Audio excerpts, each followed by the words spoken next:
Magical attribute skills were highly prized in the kingdom, especially among the nobility, and the El Dorado Count's house was no exception. Crow, the El Dorado family's second son, stood before a high priest holding a glowing magical orb, and his face registered shock when the priest revealed his attributes. Evaluation and transformation. Hours earlier, while traveling by horse-drawn carriage, Crow sat by the window, lost in thought. His butler Sebes expressed concern for his well-being and was relieved to hear that Crow was feeling better. Sebes reminded him that when they reached the royal capital, they would go straight to the elder church. Crow asked about his father, and Sebes said the count was already waiting at the church. The weight of the moment settled on Crow, and his heartbeat quickened as he realized the day had finally come. In this world, at age 12, every child receives a skill from the church. They had innate magical ability, and the types of those skills varied widely. Raised into nobility, Crow was expected to master a powerful offensive skill to later serve the kingdom and defend his lands. Most prized were the four great attribute magics: fire, water, wind, and earth. Hawk, his eldest brother, had inherited powerful fire magic and was a prodigy at the Magic Academy. Another brother, All, mastered wind attribute physical enhancement magic and claimed the championship in the youth sword tournaments.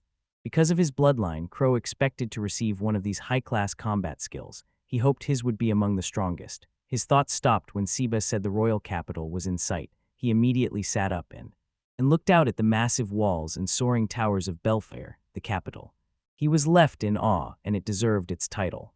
Filled with excitement, he wondered what skill a place this majestic would grant him. Later that day at Ertl's shrine, his skill was revealed, and the silence after the announcement of appraisal and alchemy was thick with disbelief. A nobleman in attendance grew visibly agitated, calling the skills worthless, insisting appraisal was unheard of, and that alchemy was only a way for powerless mages to brew potions. Attempting to control the situation, he handed a pouch of gold to the high priest and asked for discretion. Crow stood nearby in a daze. The payment was clearly hush money, and his father's reaction confirmed Crow's worst fear. Crow's skills were seen as shameful and unfortunate, filling him with embarrassment and regret. Afterward, he followed Sebes and his father out of the shrine, weighed down by deep disappointment. His father excused himself, saying he had business in the capital and instructed them to return without him. Sebes accepted the order and prepared to head back to their territory. Inside the carriage on its return, this trip felt very different from the earlier one. The silence was heavy and awkward. Sebes finally broke it and said he regretted Crow's skill. He acknowledged the hardship but stressed the need to move forward. Crow stayed surprisingly composed and agreed. Seabass was taken aback by his calm reply. Crow watched the sea bass's puzzled expressions and smiled. His old self would have been overwhelmed by now, but things were different. Deep inside, he carried memories of living as a Japanese in a previous world. Before they reached the royal capital, Crow was hit by a sudden, unexplained headache, and while Seabass tended him, he recovered the memories of his life before reincarnation, bringing a sudden leap in his mental maturity. Staring at his hands, the confusion that came with discovering his abilities began to fade. Appraisal and alchemy no longer seemed like inferior abilities. Appraisal, he realized, was a skill that let a person examine an object and learn accurate information about it, including its value, and the usefulness of such a power was clear. So encouraged, he decided to investigate alchemy next. Focusing on the thought sent a flood of information into his mind, as if hidden knowledge had been unlocked. Alchemy, he learned, was the combining and transforming of materials with magical energy, mainly used to make potions. Its possibilities went far beyond that, but his skills had no offensive power and were not part of the revered elemental magics. Crow began to see them differently. In noble society, his skills might not bring him fame or prestige. However, when seen for their practical value, they showed huge potential, especially in estate management. That insight sparked a new ambition in him. Crow chose not to become a noble warrior defending the kingdom, and instead decided to serve his family as a village lord managing territory and improving lives, and his face lit with purpose when he told Seabass, who at first was shocked but then deeply moved by Crow's maturity and clear intent. Crow politely asked Seabass for support with his new goal. Moved and impressed, the Seabass readily agreed. 1 month later, Crow stood calmly before his stern father in a grand office, with Seabass and his second oldest brother Owl beside him. After taking a moment to reflect, at the church ceremony, his father announced the outcome and unexpectedly named Crow the new lord of Nest Village, a rural settlement at the far edge of the family's domain. Crow was ready for the task, but the mention of Nest Village made him hesitate. It was a very remote place. He accepted the responsibility quietly, and his father was surprised by his silence. One remarked on his unexpected obedience, and Crow, calm and resolute, expressed heartfelt gratitude, explaining he wished to help the family estate and was thankful for the chance to remain on their lands where his skills could be used meaningfully. Surviving in noble society would be difficult with the abilities he'd been given, and Seabass was impressed while even all, his usually playful brother, was visibly moved by his sincerity. Crow felt quietly relieved and amused. The assignment, away from court politics and pressure from nobles, suited him perfectly, and in the right setting he could put his skills to good use. Life on the frontier, with its chances to grow and create, felt far more fulfilling, and his father was quietly impressed. With a small smile, he told Crow that Nest Village was situated near the Demon's Forest, a dangerous region home to monsters. Because of the risk, Owl agreed to stay with him for a while. Without hesitation, he went up to Crow and put an arm around his shoulders in a playful way. They entrusted him with the task ahead, and the gesture embarrassed Crow. Although he disliked being treated like a child, the warmth behind it made him glad, and he admitted to himself that he was happy to be looked after even if he would never say so aloud. Departure day. Horse-drawn carriages stood ready by the fountain. Crow stood at the back of it. While reviewing the luggage with Seabass, he quietly noted to himself that there were too many bags. Most of them were empty bottles, key to a part of his future plans. As Owl approached, he called to Crow to make sure the luggage was ready. Two familiar figures stood behind him to see them off. Crow turned and found himself facing his older brother Hawk and their father, and greeted them both respectfully. They were clearly surprised and moved by his presence, and Hawk replied with a warm smile, apologizing for not being able to accompany them. Still, he wanted to give something before Crow left and reached into his coat. Hawk pulled out a dazzling, fist-sized crimson gem. It was a rare, valuable magic stone. Crow was stunned, aware of its worth. Hawk shrugged and told him to use it in times of need. Crow, deeply grateful, accepted it with reverence and turned to their father and he bowed, thanking them for coming to see him off. His father, calm and quiet, gave a firm nod to remind him to carry out his duty. Seabass stepped forward to signal that it was time. Crow and Owl acknowledged him together and prepared to board. Before climbing in, Crow paused and turned to Seabass to thank him warmly for everything and say goodbye. Seabass surprised Crow by saying he would not stay behind and would go with him to Nest Village, making Crow's eyes widen.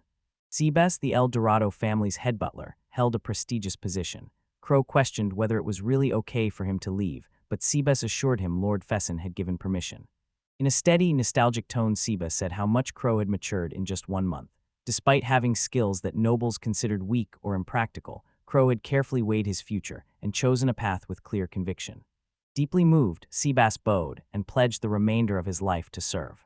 Only Crow stood there, stunned by the depth of Seabass's loyalty. Softly he called his name, reached out and took Seabass' hand. Moved by the support around him, he vowed to take proper care of the village lands. Their family stood behind them, watching with quiet encouragement. Crow took one last look and announced it was time to leave. Hawk cheered, confident in his younger brother's future. Their father entrusted Seabass with Crow and formally placed him in his care. Seabass bowed and promised to handle everything. As the carriage rolled out, Crow thought about the week-long journey ahead to Nest Village near woods full of monsters. For Crow, it marked the start of something meaningful. He looked ahead in quiet anticipation. In time, Crow El Dorado would rise to prominence not as a warrior, but as a pioneer of territorial development. His name would become known as the father of local governance. Earlier in the story, standing before the high priest as his skills were revealed, Crow felt confused, and his father, overwhelmed, hid his face in frustration, because Crow had hoped being a dual skill holder would mean something rare and powerful. He fell silent. As tension rose, a sea bass called out, urging Lord Fesson to be careful. Standing nearby, Crow slowly realized the skills he'd been given were not what anyone expected, and that he had ended up with a skill set everyone considered a failure. The carriage rolled steadily toward its destination. Crow sat quietly by the window, watching the passing scenery. The journey from the royal capital had taken several days, and he estimated they were approaching the Nest Village. The trip had gone fairly smoothly, though there had been a few surprises, including a sudden attack by bandits on a merchant guild caravan. That moment marked a turning point for Crow. Since returning from the capital, he had thrown himself into mastering alchemy and practiced relentlessly, and when the bandits struck, he seized the chance to test his skills in real combat, against the odds repelling the attackers and saving the merchant caravan. His abilities were more practical than many had thought. Nearing the end of their journey, a voice outside the carriage called to him. They had arrived at Nest Village and would continue on foot. The speaker was Yord, a B-rank adventurer and leader of the Swift Arca Party, their current escort. He was accompanied by two others, the archer nurses and the mage Sypha. The three were hired to stay in the village temporarily to help defend it. Crow stepped down, curiosity stirring as he wondered what Nest Village would be like. Seeing the village, the hope in his chest quickly turned to silent shock. It lay in ruins. Broken fences leaned at awkward angles. Homes once sturdy and proud had collapsed or were rotting. Overgrown vines and weeds had taken over much of the space. The owl, the sea bass, and the crow froze at the sight before them. Even the experienced adventurers were speechless. The grim truth about remote regions became clear as the initial disbelief faded. Someone suggested they move into the village. Seabass quietly realized the place was far worse than he had expected. Just as they moved forward, everyone's attention snapped to a figure on a rooftop. A hunter with a bow aimed into the woods. Moments later, a pack of wolves burst from the underbrush, making the reason clear. They were wild fangs, classified as D-rank monsters. The village was already under attack. Seabass immediately assessed the situation and confirmed the urgency. Without hesitation, he sprang into action. Crow gave tactical orders. The swift archers would fire from a distance, alongside him to lure the wild fangs away from the homes. Seabass and Owl circled and struck from the flanks, protecting the villagers. Seabass, worried about Crow's safety, protested, but all reminded him of Crow's recent performance in combat. During the bandit attack, confident in his younger brother's progress, he reassured Seabass and prepared to follow the plan while Crow suggested using loud noise to attract the monsters. A swift archer, eager to help, cast a spell. A blazing orb of fire erupted from his staff. It crashed into the ground, sending debris into the air. The blast left the wolves disoriented and confused. Crow seized the chance and charged forward. A wolf lunged at Yord. Crow reacted swiftly, slamming his hands into the ground to activate an alchemical spell that refined earth wall, while a thick wall of hardened clay erupted between Yord and the wolf, blocking the attack just in time. Yord thanked him, startled but unharmed. Crow thought about the spell's mechanics. The wall had been made by mixing soil with magical energy, a practical application of his skill. Alchemy, in essence. It was the art of transforming matter through equivalent exchange. For example, at the right exchange ratio, 1 kilogram of gold could be made from 15 kilograms of silver. As Crow ran the numbers in his head, the appraisal skill gave a clearer explanation.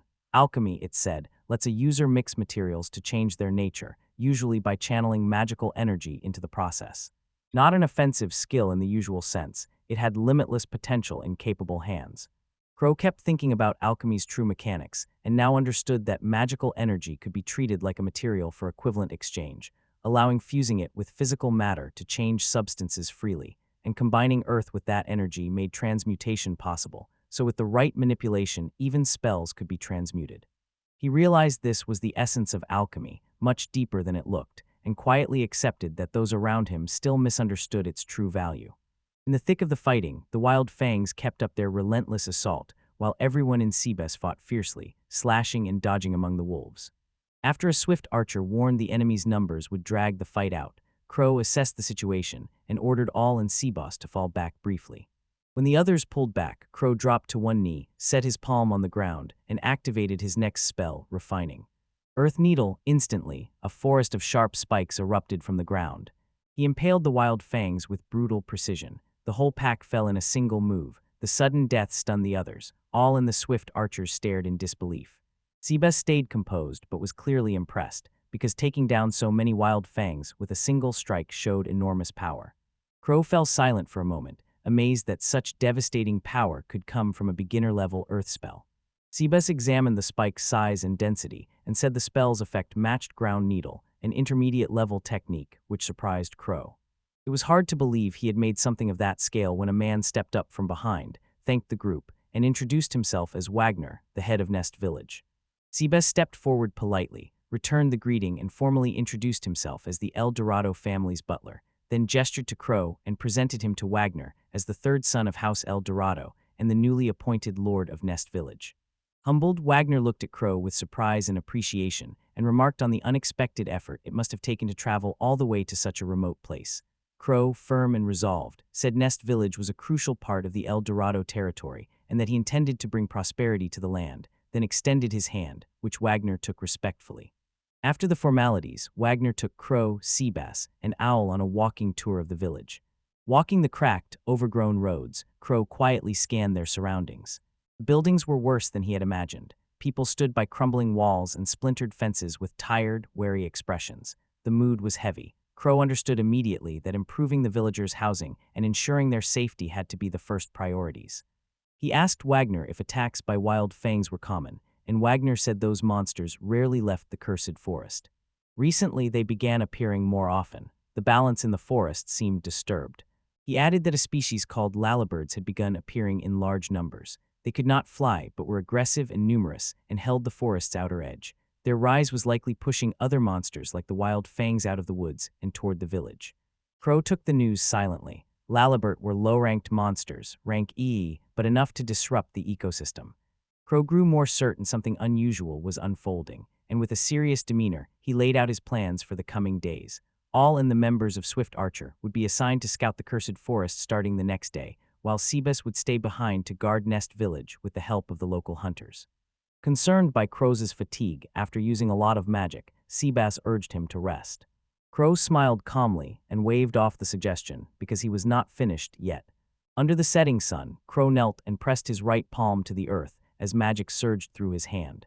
A wide circle of earth answered, and an immense wall of hardened soil rose up in front of them. The spell had been cast, refining earth wall.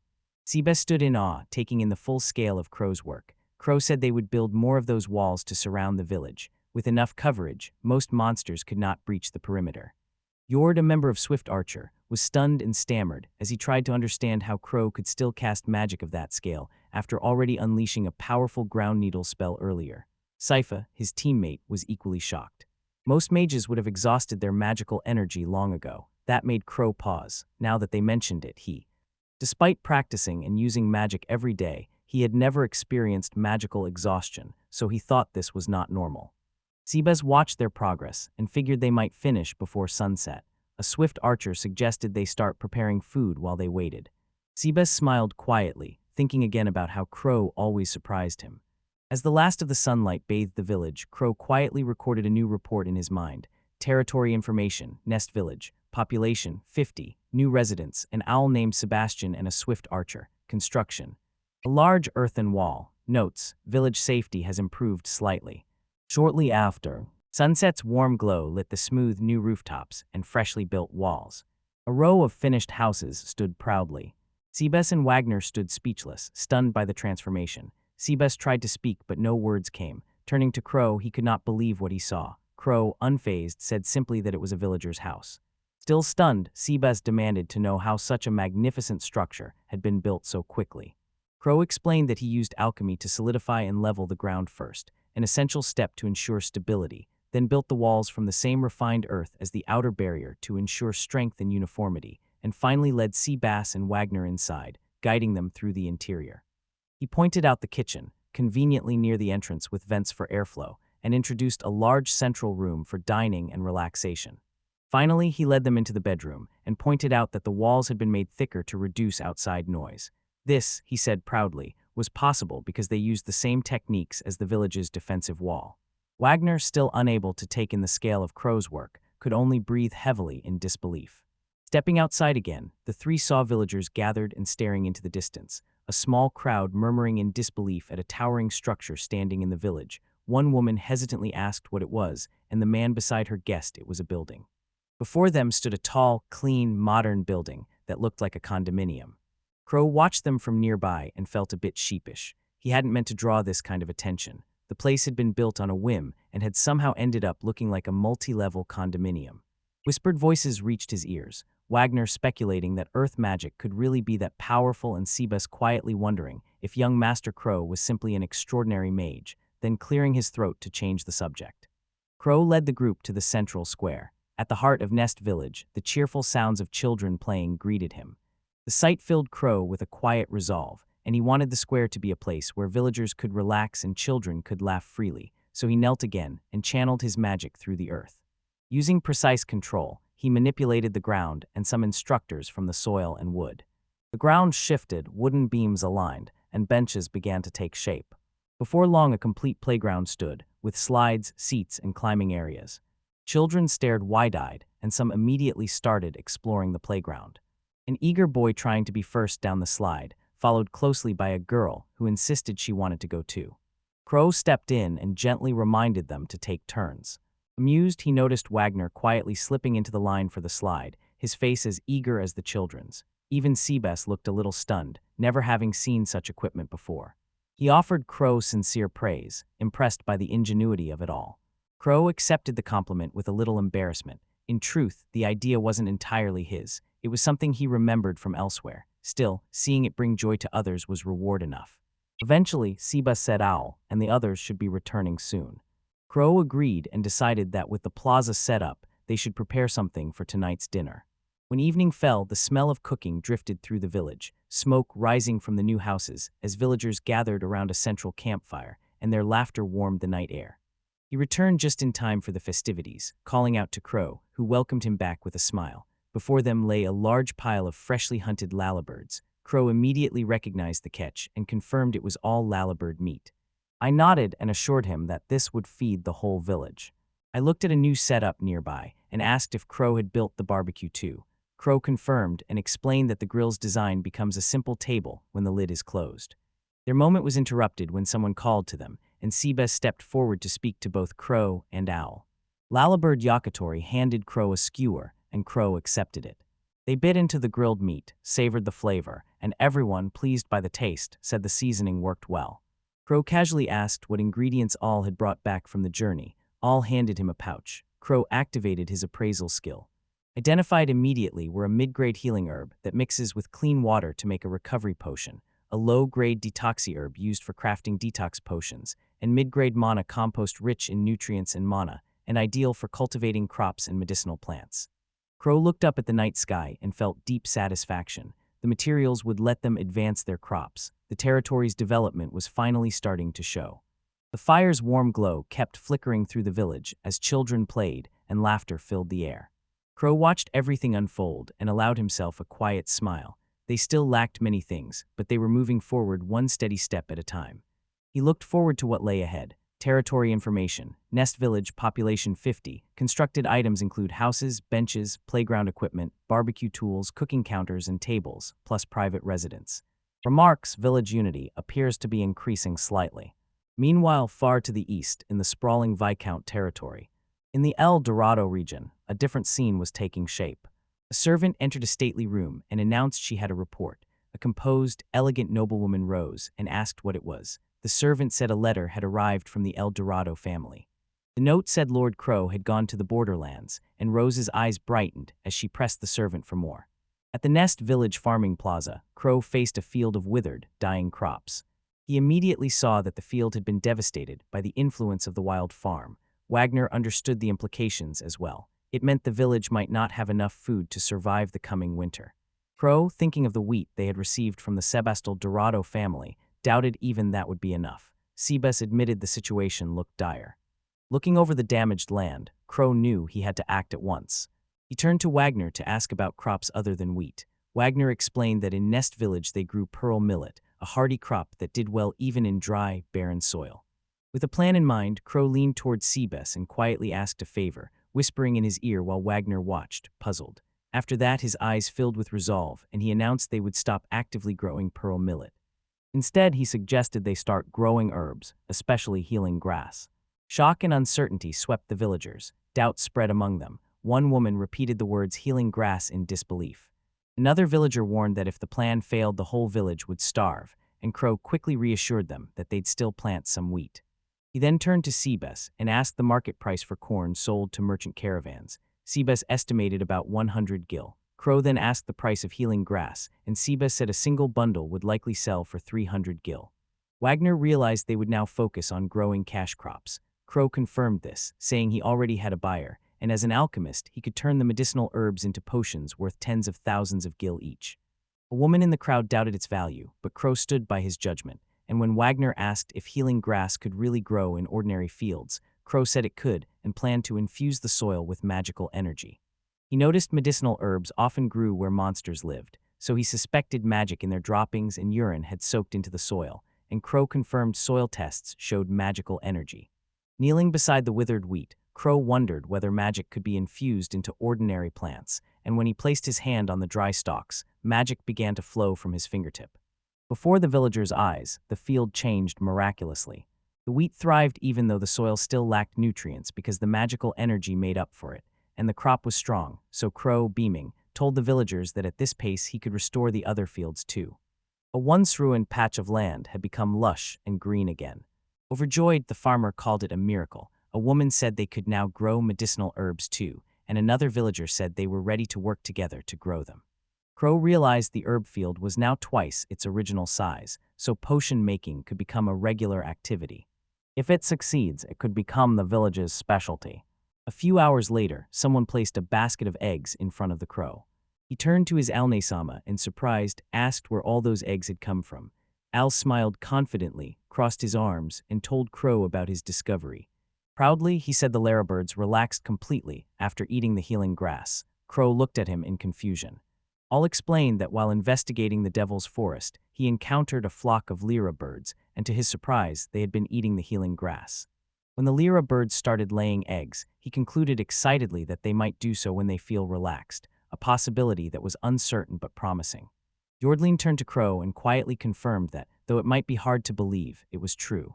The lyra birds relaxed so much after eating the herbs that they fell asleep, making it easy to collect their eggs.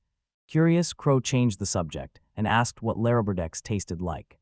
I remember the time in the royal capital when he ate an jocko sandwich made from these eggs and lyra bird meat, and it was incredibly delicious. A vivid description left Crow and the members of the Swift Archer group visibly drooling. Soon steam rose in the village plaza as villagers prepared food. They assembled a sandwich of crispy toasted bread wrapped around a gooey egg yolk and tender grilled lyra bird meat, the famous ladybird jocko sandwich. Crow studied the dish for a moment, then took a bite.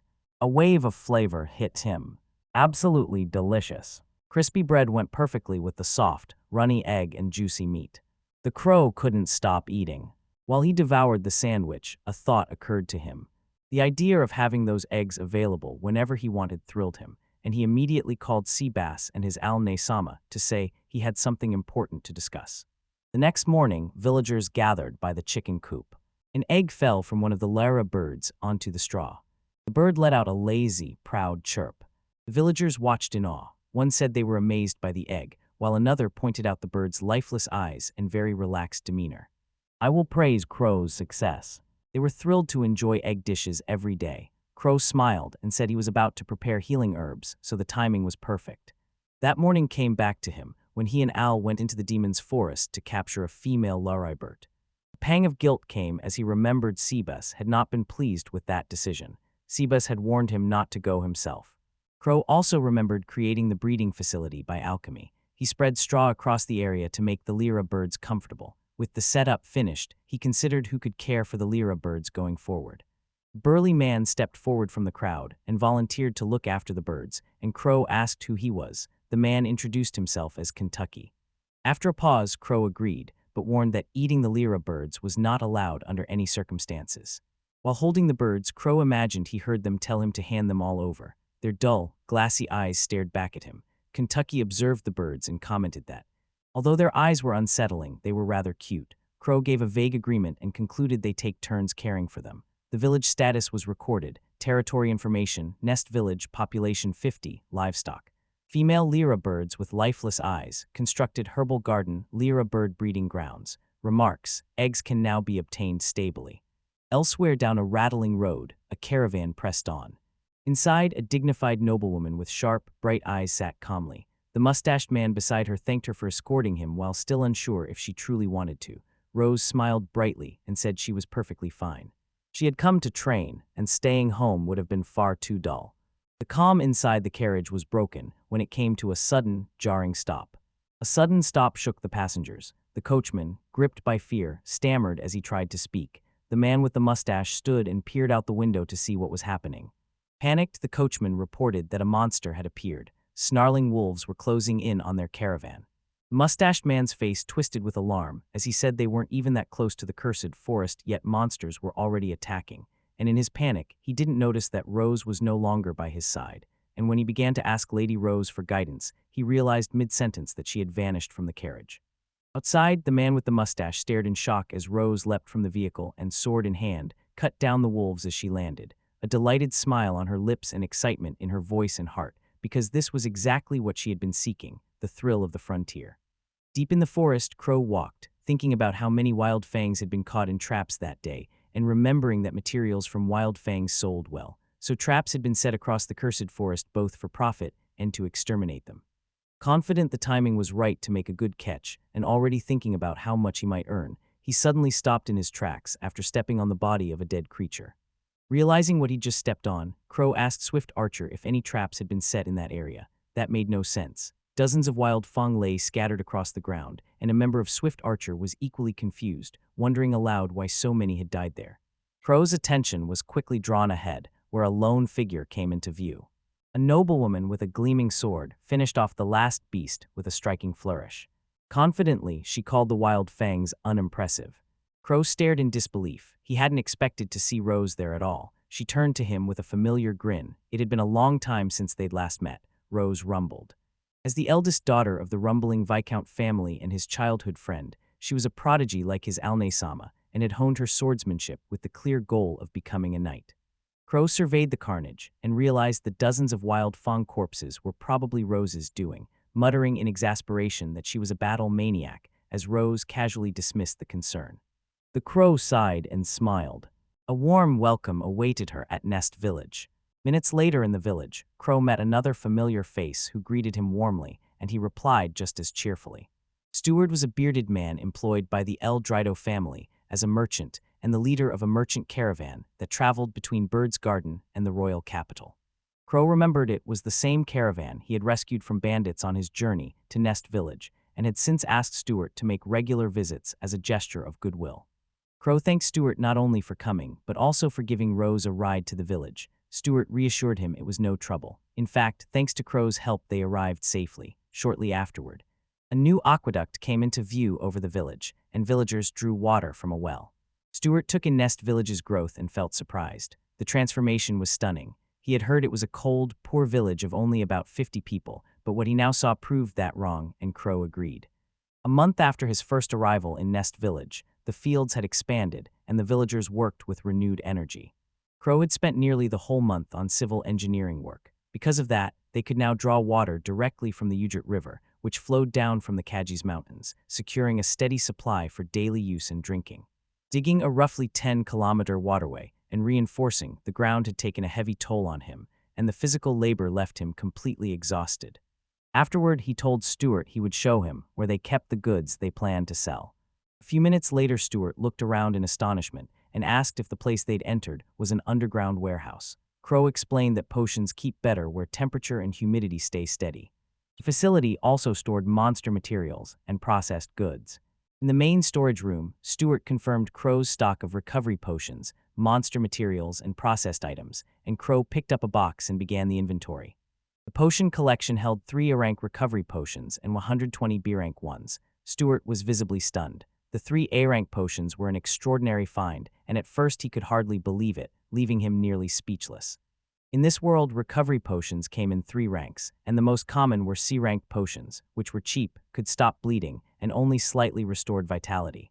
B-rank potions were far stronger, able to stop bleeding, heal wounds, and restore a large amount of vitality, so their high cost meant they were mostly used by nobles and high-ranking adventurers.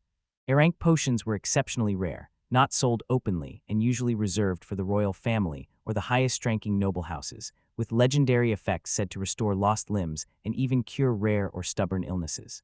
It was astonishing that such items were made in remote Nest Village, and Crow smiled at Stewart's stunned reaction. Stewart asked to verify the potions himself, and Crow agreed.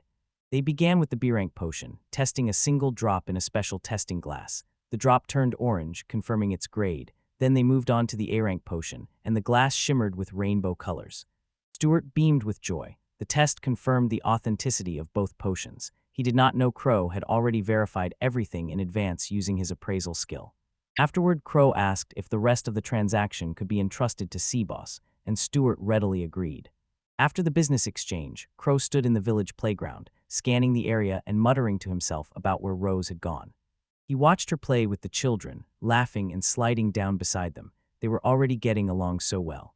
Crow watched the scene, quietly relieved and happy to see everyone enjoying themselves. Holding a young girl, Rose turned to Crow, her face bright with joy as she praised the playground equipment and called its creator an absolute genius.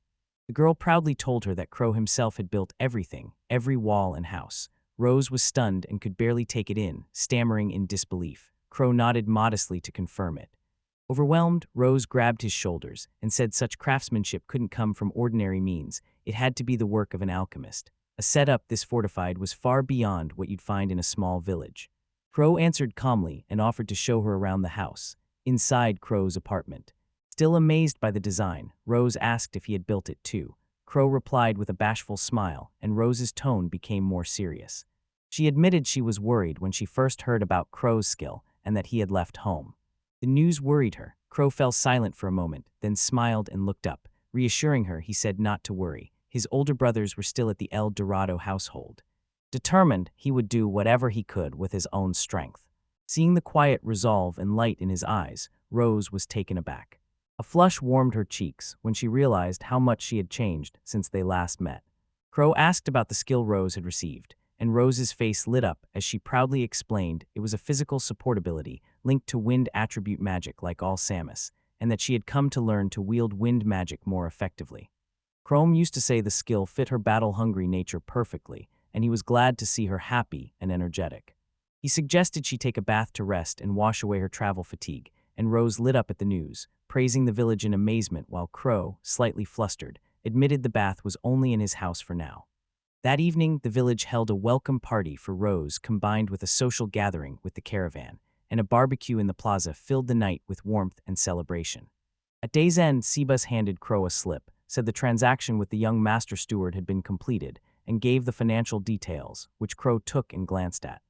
His eyes widened and sparkled when he saw the earnings. Sebas pointed out that the figure was the net difference from the ingredient salt. Crow couldn't believe it after selling only one A-rank potion and getting an unexpectedly large return. Monster materials and their processed goods brought far higher prices than expected, especially the rare bird-feathered UVs and pillows, which sold at a premium and fetched the highest price among the goods. Crow trailed off. Crow examined one of the products and found the quality truly exceptional. It seemed certain these would become luxury items sought after by noble clientele. He asked Sebas about the food supplies they had purchased. Sebas, inspecting the crates, confirmed that a large tomatoes were procured from Red Village, while cheese, butter, and other dairy products were sourced from Rag Nor Village. Awestruck, Crow looked into the crates and admired the quality and abundance of the ingredients.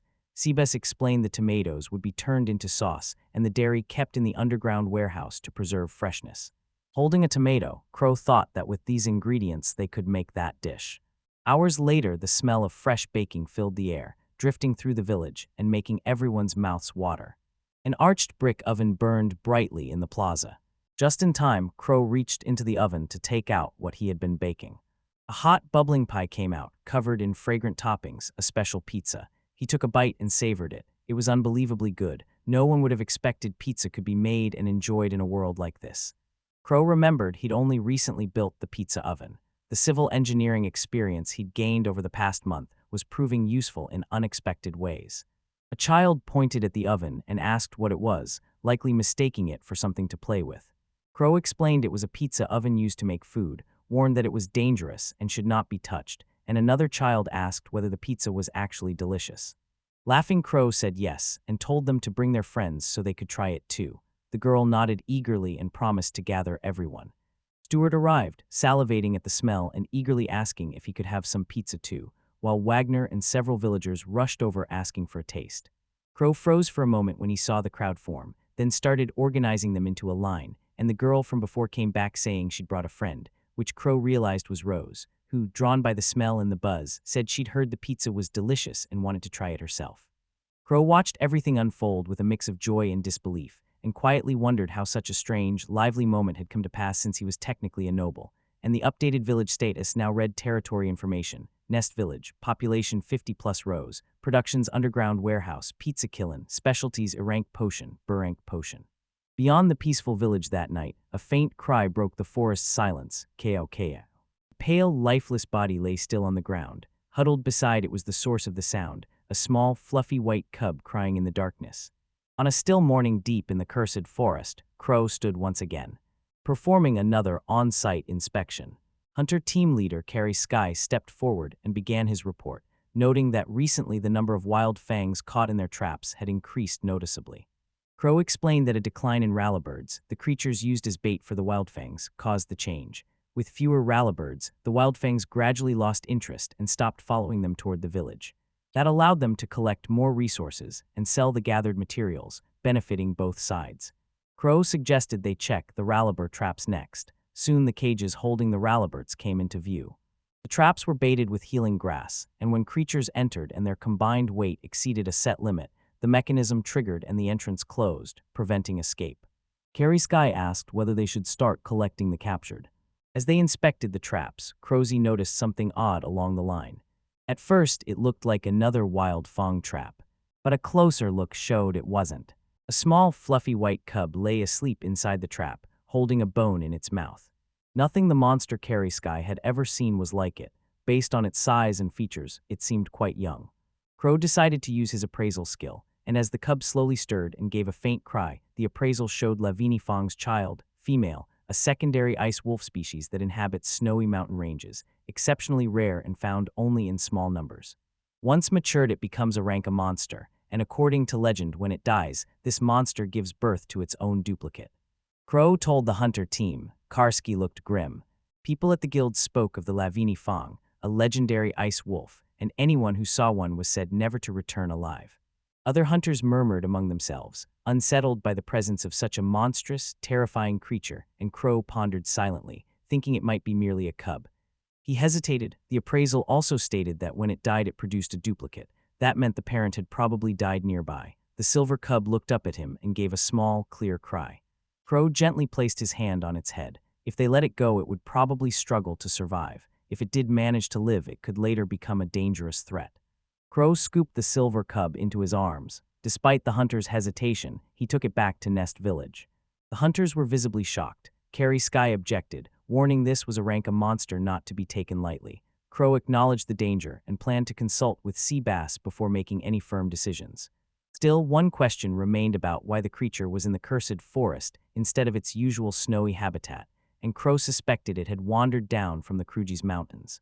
He quietly hoped they would not have to kill it. Back in the village, tension filled the air. Villagers had gathered around the body. From a large, dead white creature.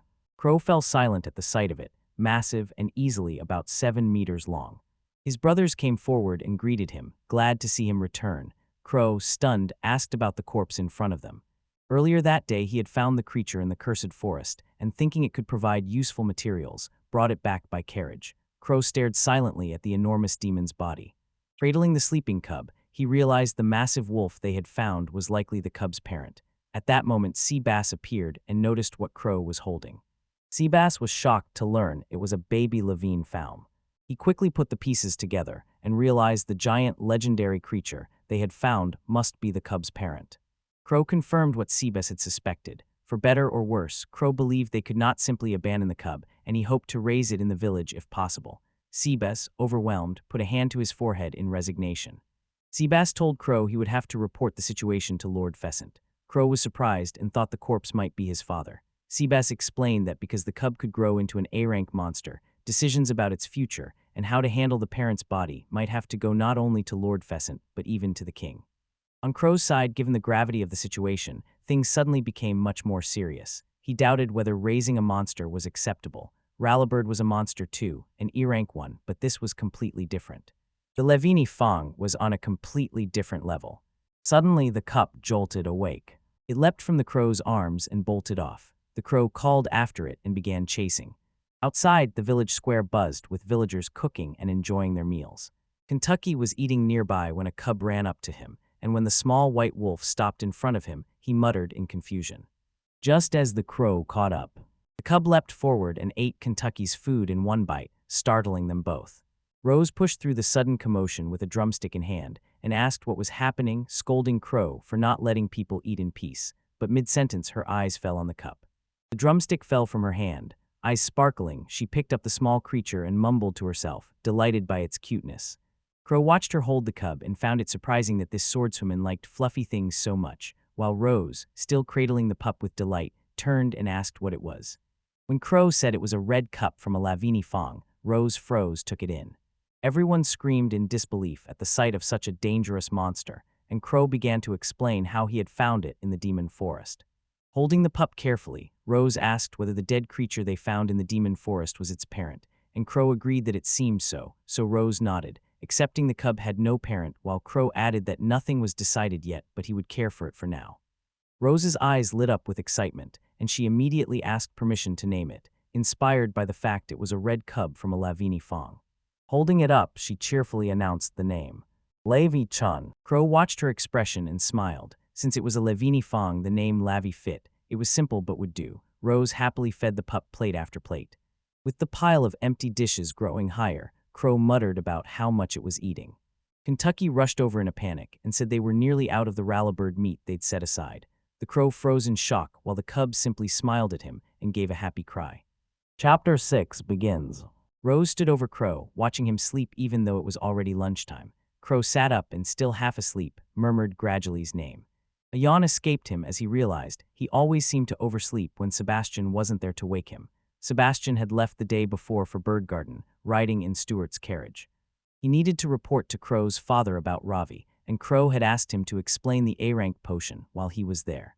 Sebastian was due back a month later with Stuart's caravan. Crow turned to Rose and asked whether she had gone to the demon forest with his older brother, the owl-like one.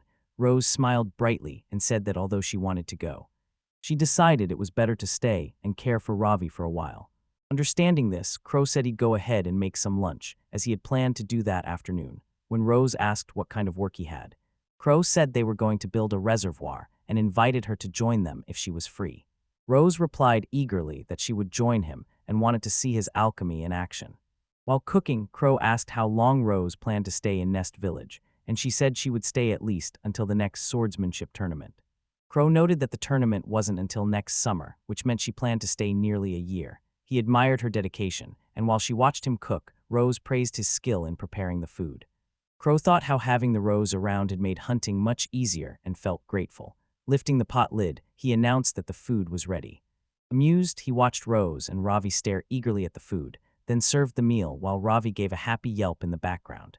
Later at the reservoir construction site, Crow stood with Rose, Ravi, and Wagner.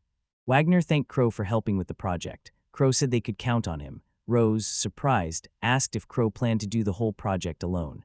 She sat on the ground and noted that with such a vast area it would take a long time to finish. Crow silently agreed. The site was indeed very spacious, but he reminded himself not to underestimate what he could do with his alchemy.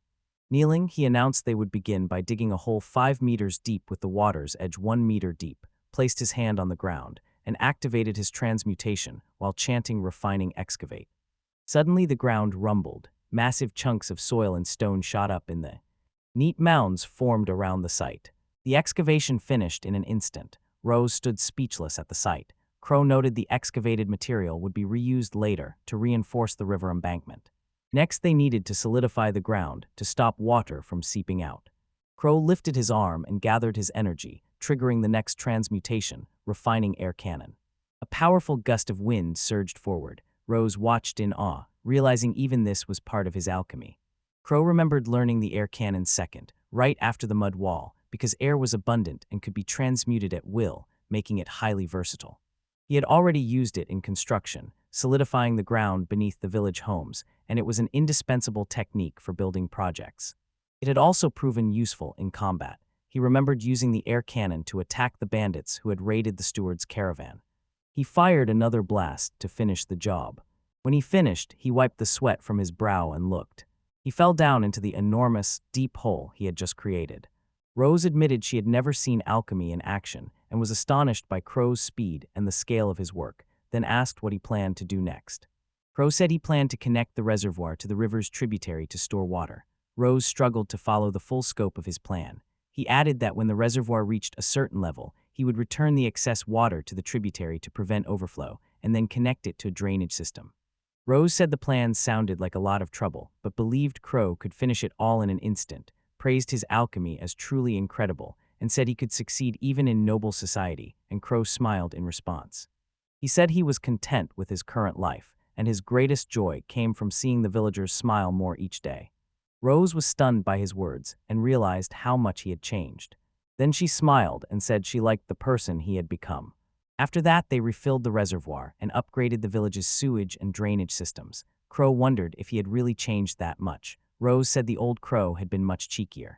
Thanks to his efforts, villagers could bathe at home, and their toilets had water-flushing systems. Crow chose the slimes to handle drainage and wastewater treatment. They would consume the wastewater and release only purified water. Wagner walked over to Crow and congratulated him on his hard work. He whispered that the construction noise could be heard all the way from the village. Crow offered an awkward apology, assuring him everything had been completed safely so he could rest, and added that Wagner now had new bathing and flushing facilities. Wagner was overjoyed and called it the best news. Ravi suddenly tensed, leapt from Rose's arms, and began to howl. Rose looked at him and asked what was wrong. Crow followed Ravi's gaze and saw the pup barking toward the cursed forest. A distant rumble rolled across the land. Along the forest's shadowy edge, black-horned beasts were growling. Huge black beasts loomed in the distance. AOL peered through his telescope and assessed the situation with growing concern. A herd of black buffalo was heading toward the cursed forest, and from the thunder of their approach, he estimated there were over 1,000. Surging forward, the herd broke through barriers and trampled everything in its path, including monsters caught in traps. I'll note that for now. The creatures were delayed by the trapped monsters, but only briefly. They would reach Nest Village soon. I took command. All ordered the Swift Archer group, told Sypha to use her strongest fire magic, and put Nelsis and you in charge of taking Sypha back to the village, once her magic was spent, and of alerting Kuro immediately. People were worried the forest might burn, but all said stopping the black buffalo came first. Also, a visible use of magic could alert Kuro and the others that something was wrong. Asked about his plan, he drew his sword with resolve. He chose to stay and fight, relying on his physical enhancement magic to match the herd's speed. Deep down, he trusted Kuro to buy them time and protect the village. Elsewhere, Crow and his group were still puzzled. Ravi, more agitated than usual, barked without stopping. Crow found it odd, since Rava was usually so calm. Then a massive explosion echoed from the forest without warning.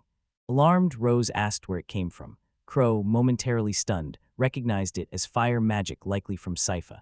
Rose realized that such widespread use of magic signaled a serious threat. Crow acted at once, ordering Wagner to account for every villager and check if anyone was outside the village. Wagner complied quickly.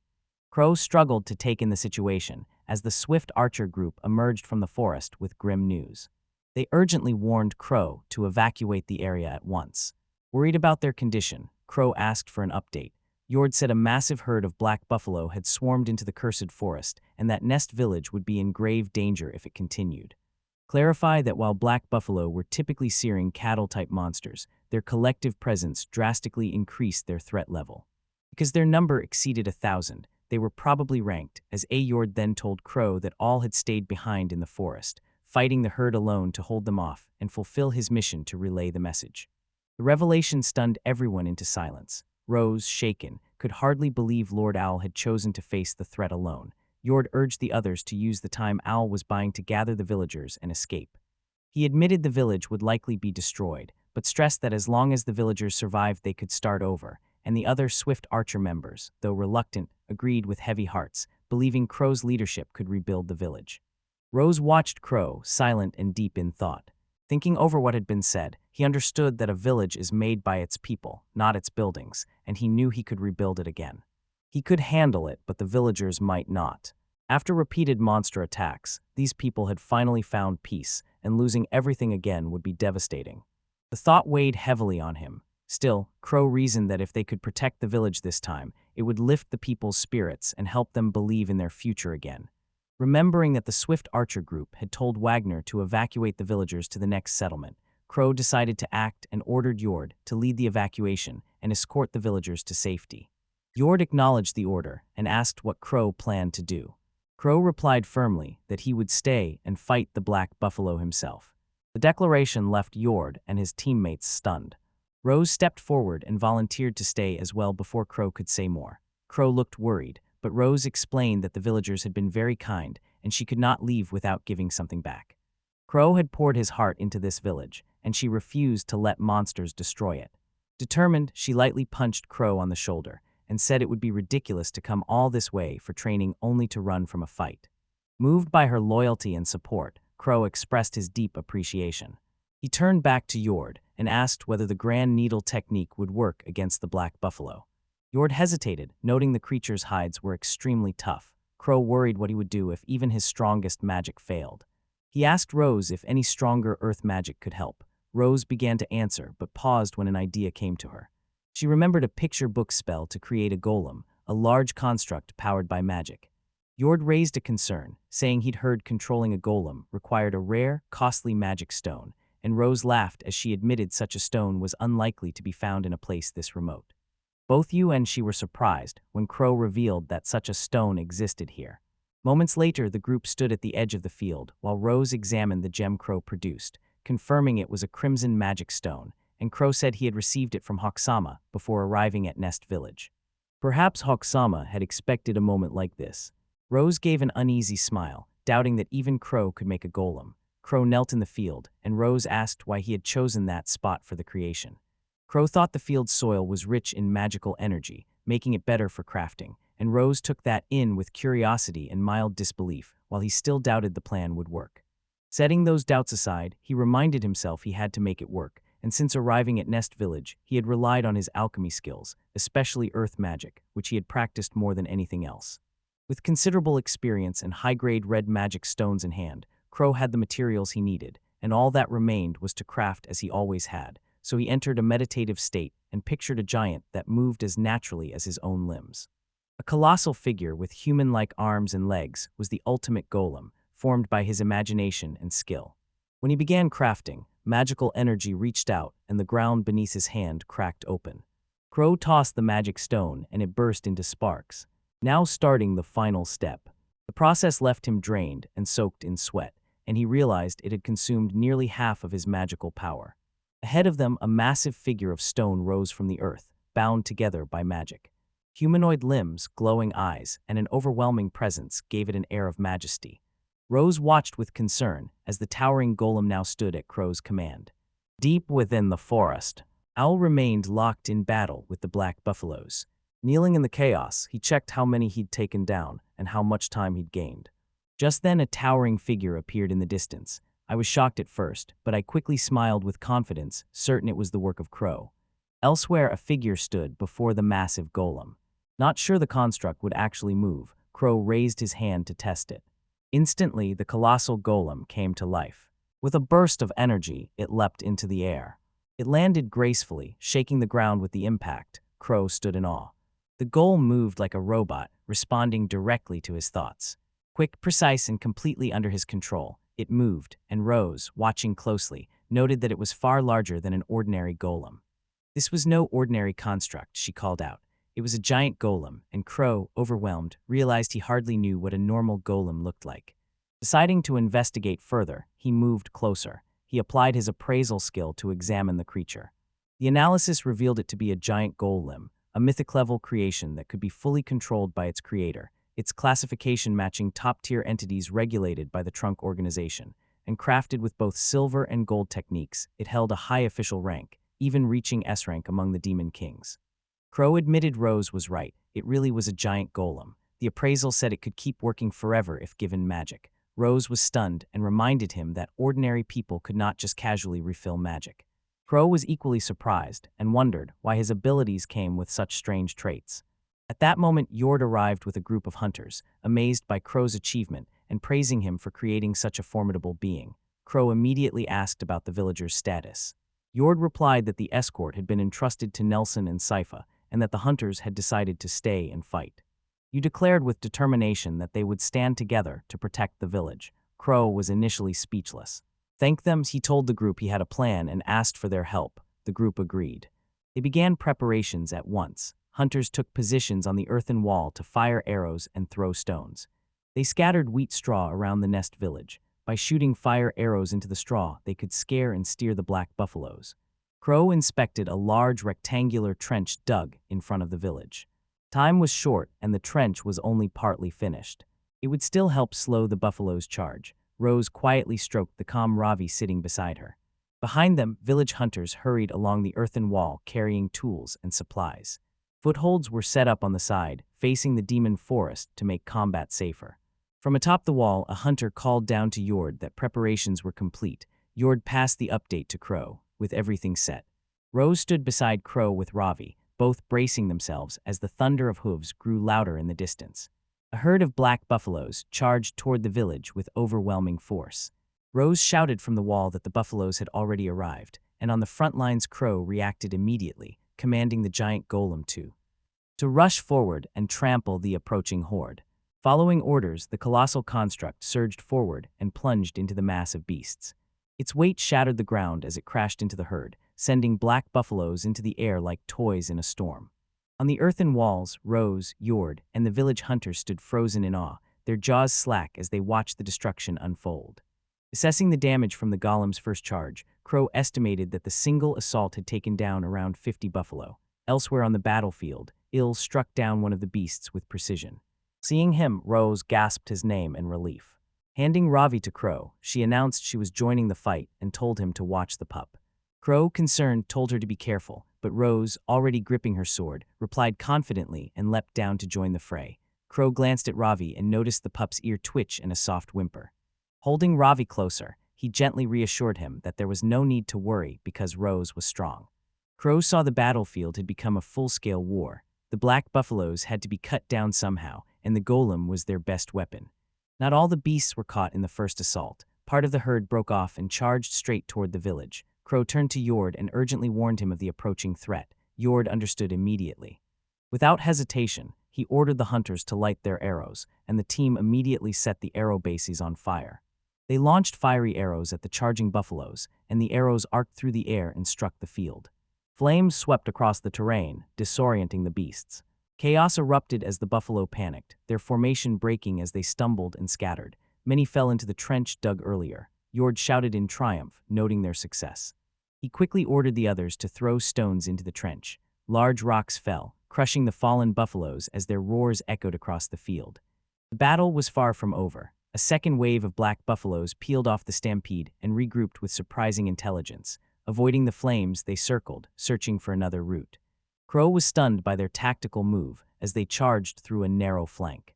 Crow had anticipated this, as the buffalo attacked a section of wall left unprotected by a trench and drove their horns into the earthen wall with tremendous force. He knew he couldn't let them break through, so he raised his hand to reinforce the wall. Stones shifted and hardened, sealing the cracks and holding firm against the enemy's battering assault. Elsewhere on the battlefield, a swift warrior moved through the chaos and cut down the black buffaloes with precise strikes. Another beast fell in an instant. It was an owl.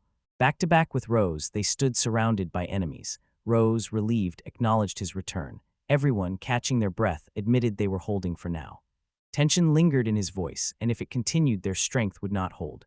At the village wall, Crow kept reinforcing the defenses, but anxiety crept in. Even though the wall held, he knew it could not last, and he wondered whether to call the giant golem back from the demon forest.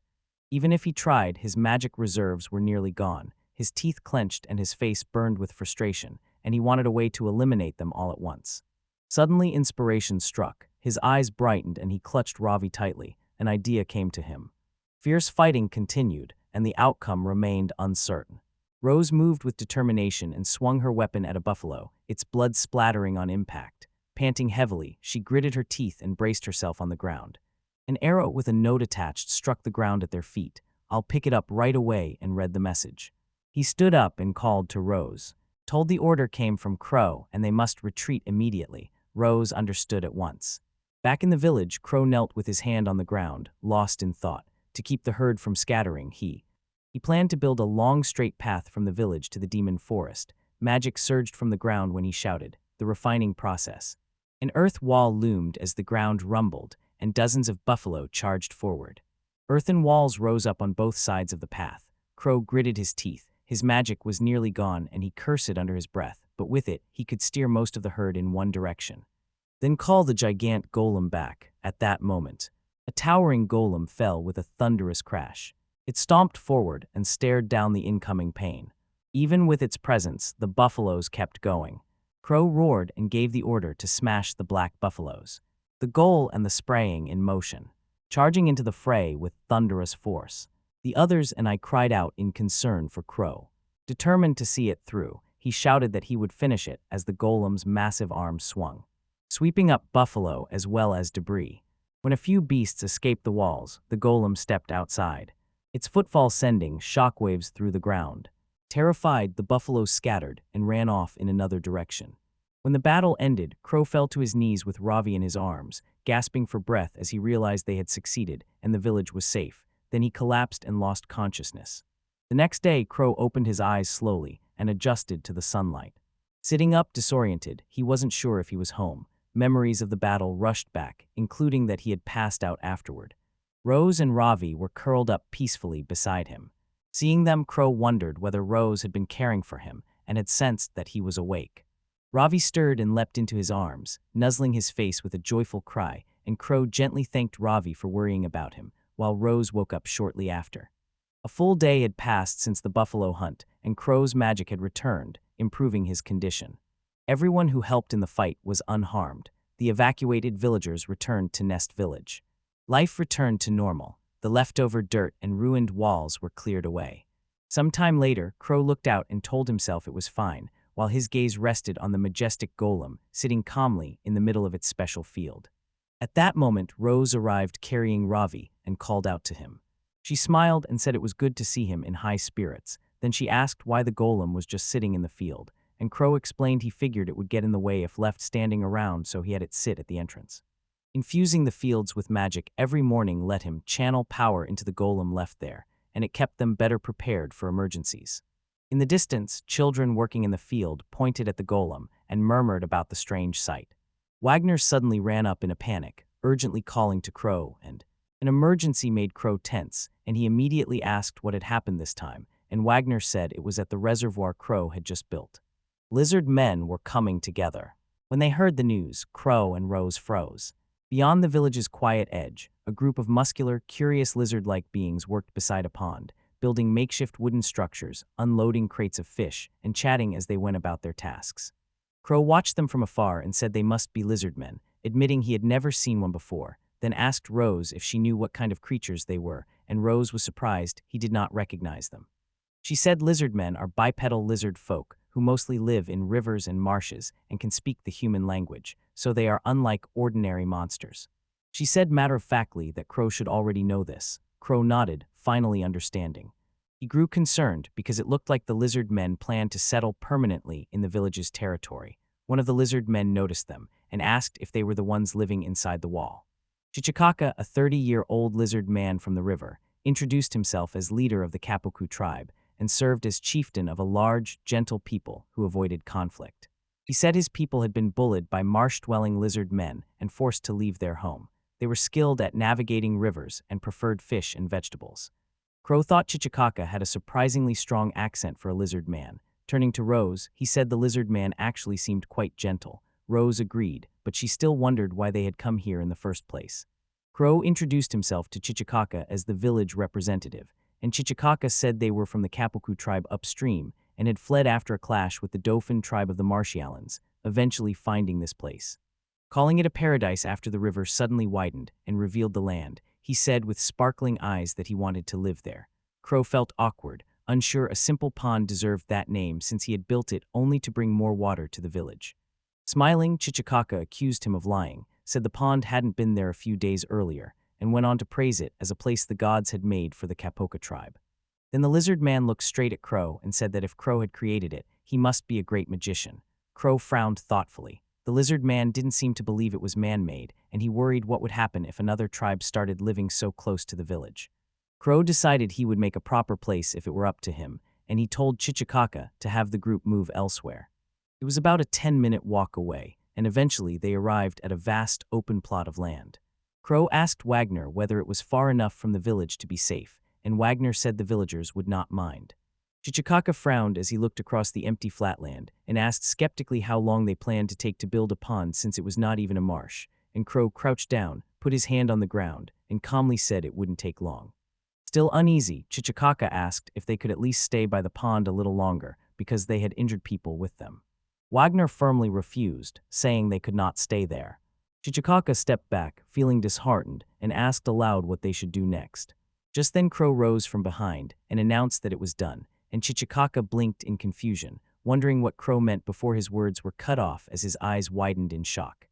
A shimmering new village stood where empty land had been, its freshly built huts clustered around a clean, man-made pond.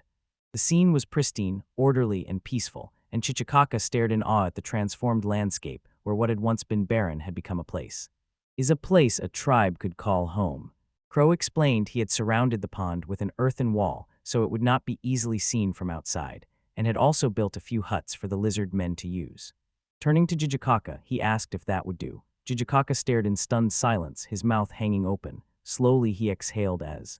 Then someone suddenly grabbed Crow's hands, praised him excitedly, and said he must be an incredibly powerful magician to have created a real paradise like this. Crow scratched his cheek sheepishly and insisted he wasn't a magician or anything like that. Chichikaka turned and said he'd go call everyone right away. The Kapoko tribe was delighted by the beautiful pond and the new settlement Crow had created for them, and it looked like they had officially decided to move in. They gave Crow a large supply of river fish to show their thanks, prompting him to keep a friendly relationship and trade with them going forward. Territory info: Nest Village, population 51 people. Notable developments: the Beyond Call, a construction project built in response to the Lizardman crisis. A new resource, river fish, can now be acquired. A month later, Rose came to see Crow with Owl and Swift Archer, and told him they were heading to the Demon Forest and would leave Ravi in his care for now. Crow smiled, wished them safety, and said he should get to work. That day, Crow's schedule was as busy as usual, replenishing magic across the farmland and adjusting slime levels at the water treatment plant. Inspect the ground and the wall, and check the condition of the playground equipment. After finishing all his duties, he collapsed to the ground with Ravi at his side, both thoroughly exhausted from the day's work. Sighing, he muttered that it was all so tiring and too much to handle alone. Just then Ravi, Bart, and Crow looked up and saw someone approaching. A caravan paraded in. Crow looked and his face lit up when he recognized Stuart's caravan. The caravan stopped, and Seabass and Stuart, familiar faces, beamed with excitement when they saw Crow. Crow greeted them warmly and praised their hard work. Stuart smiled, noted how much the village had grown, then paused, noticing something strange in the distance. Pointing to the giant golem in the field, he asked about it, clearly puzzled. Crow gave a wry smile and admitted something terrible had happened, but left out the rest. Crow turned to Seabass and asked him to handle the reports on Ravi and the potion later. Then he turned to Stuart and asked about the matter Stuart had requested earlier. Stuart nodded, gestured to a nearby group of men and women, and said he had brought them. Stuart, an alchemist, said. During Stuart's last visit to Nest Village, Crow remembered being asked to gather people interested in moving to the village. Of those, they most wanted to recruit an alchemist. The goal was mass production of potions. Now that the village had large supplies of high-quality herbs, the right training and talent would let them produce B-rank potions. Stuart said he had successfully gathered 30 alchemists willing to relocate to the village. Crow thanked him, while in the background Seabass gently petted Ravi. Crow then asked Stuart to line up all the alchemists in front of him at once. Stuart hesitated and said he'd only been told to gather them, not look into their backgrounds, and asked whether that would be a problem. Crow shook his head. His appraisal skill let him quickly and accurately assess people. Crow activated his skill and scanned the group. They seemed patient and hardworking, but at first glance no one had any particularly exceptional abilities. He spotted a 14-year-old girl named Marika Crabens, an alchemist, age 14, with skill ranks Alchemy B and Craftsmanship D and a special trait, the right claw of the cat. Additional skill, Quality Preservation, rank C. The dark-haired girl stood out from the others. Crow's eyes widened as more details came into focus. She was no ordinary alchemist. Marika Crabens was a well-known alchemist from the royal capital who handled exclusive guild requests and accepted direct orders from nobles.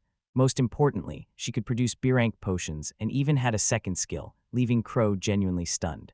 That night in the village's outdoor dining area, Crow and Seabass sat at a table with Ravi eating beside them, while Crow apologized for keeping Seabass waiting and asked to hear the report first. Seabass said he first told Crow's father about the events, and afterward the Earl and the Duke of Rosenberg discussed them. Crow gave a wry sigh, already expecting the matter would reach the Duke. Earl El Dorado's house was part of the Rosenberg Dukes faction, and any serious incident in their territory required orders from the Dukes. Seabass said the first order was to prevent A-rank potions from going through Commerce Guild channels, because those potions could put both the village and Crow at risk. Instead, they were to be sent straight to the Duke. Crow knew A-rank potions would be a powerful asset in the noble faction's political balance. Seabass gave a grave report on the remains of Lavini Farm.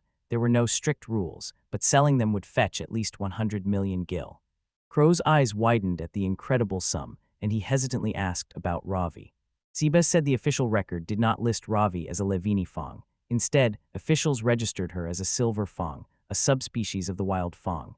Sebas believed Crow's father had used an air-rank potion to negotiate with the Duke and hide the truth about Ravi. Sebas said Crow's father told him that after seeing the massive adult Lavini Fong, he would not object if Crow wanted to raise one himself.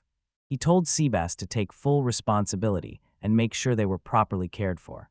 Deeply moved by his father's words, Crow thought they might simply be satisfied with the A-rank potions or Lavina Fong's corpse, but he also suspected it was a sign of trust. Smiling, he realized his father's support allowed him to proceed with developing the domain without worry. Sebas asked what Crow planned to do next. Crow said he planned to train the alchemists he had gathered for a while. Sebas noted the alchemists were assembled by the fields and asked if any of them were capable. Crow smiled and confirmed there was one. 3 hours earlier, after evaluating the alchemists, Crow had gathered them in the field to observe their skills. After introducing himself as the village leader, a young girl with black hair stepped forward from the group to meet him. Curious eyes met his as she politely said her name, Marika Clements. Excited, Marika approached Crow and asked if he was the god who created that potion. Crow looked puzzled by what she meant. Explaining, she said that 10 days earlier, while with Stuart.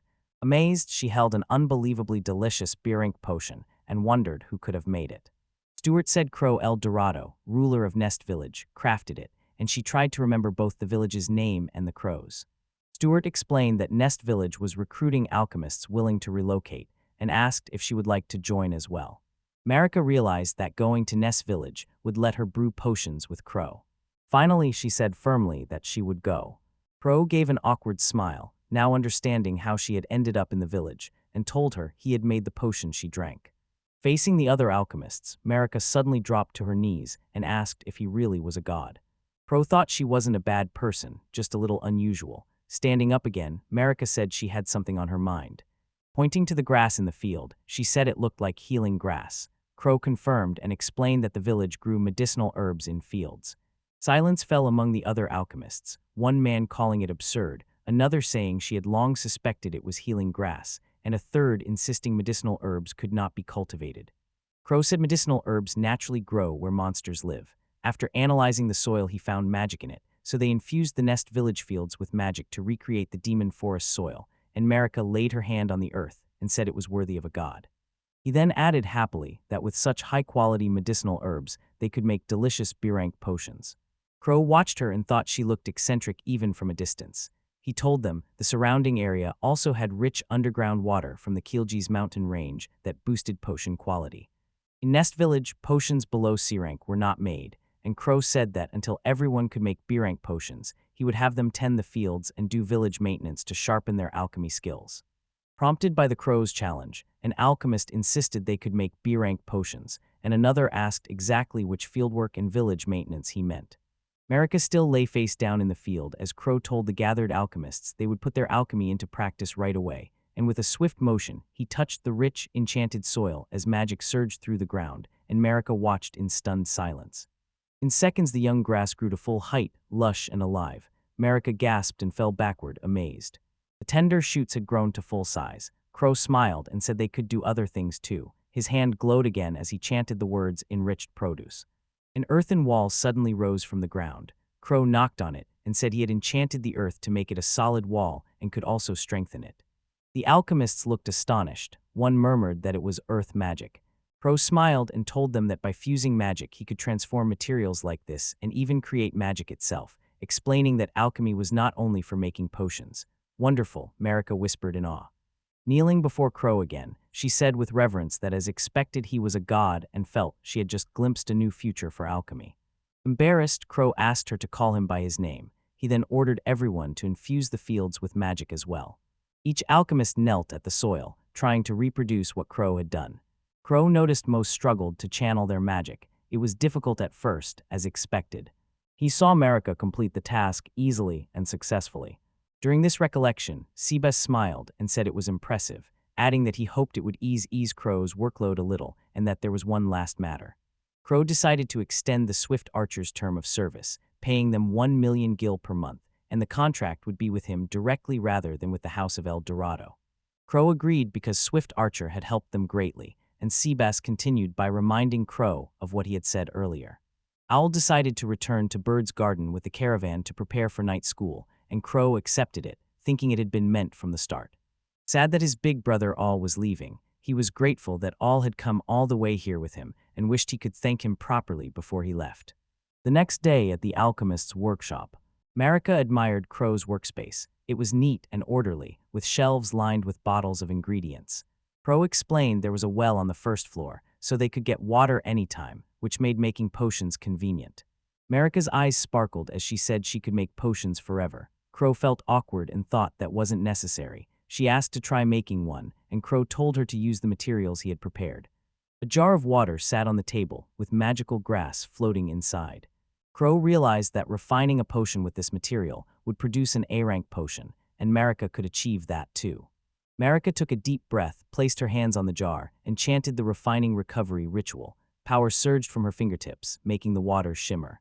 Magical grass in the jar spun and boiled. Light burst from its surface and filled the room with brilliance. Crow's eyes widened in wonder at the "A light shines on you, maybe it is an A-rank." Minutes later the potion's glow faded, revealing a B-rank magic recovery potion. Crow stood silent, regretting the waste. For a moment it had the color of an A-rank, but it was a B-rank potion as close to A-rank as possible. Marika shook Crow's shoulders with excitement. After exclaiming that the white-gold color marked an A-rank potion, she wondered if she could reach it. Entering the realm of the gods, she shook him harder, and Ravi barked at her in protest. Realizing what she'd done, she apologized quickly, saying she couldn't help herself because she was too excited. Crow, dizzy from her grip, found her determination a bit intimidating. Still, they'd quickly infused the fields with magic, which was an achievement. Clutching his head, he realized that at this pace they could soon produce an A-rank potion, but since the Commerce Guild wouldn't buy A-rank potions, Marika should first focus on mass-producing B-rank potions. It was a shame they hadn't made an A-rank potion on the first try, he said, but they'd get there eventually, and they'd keep making B-rank potions at the same pace, which Marika eagerly agreed to. She said happily that his potion would let her work for 3 days straight. Crow was startled and urged her to stop living in ways that would shorten her life. Ravi sighed in the background, and Crow told Marika he wanted her to take on another task separate from potion making. He wanted to see what other skills she had. Minutes later, at the potion storage warehouse, they faced hundreds of crates. Marika raised her hands and used her quality preservation skill. Light filled the entire room. Paired with her alchemy, the skill would let them prevent potions from degrading even in a large stock of potions. Crow realized that until now they had only kept the minimum stock needed for sales to the Merchant Guild, and that limit would now disappear. He noticed that Marika couldn't leave the area while the preservation magic was active. Crow brought out pizza for them to share, and Marika's eyes lit up as she drooled at the sight. Tasting it, she said it was delicious and praised the high-quality eggs and cheese. Even with familiar ingredients, their combination made all the difference.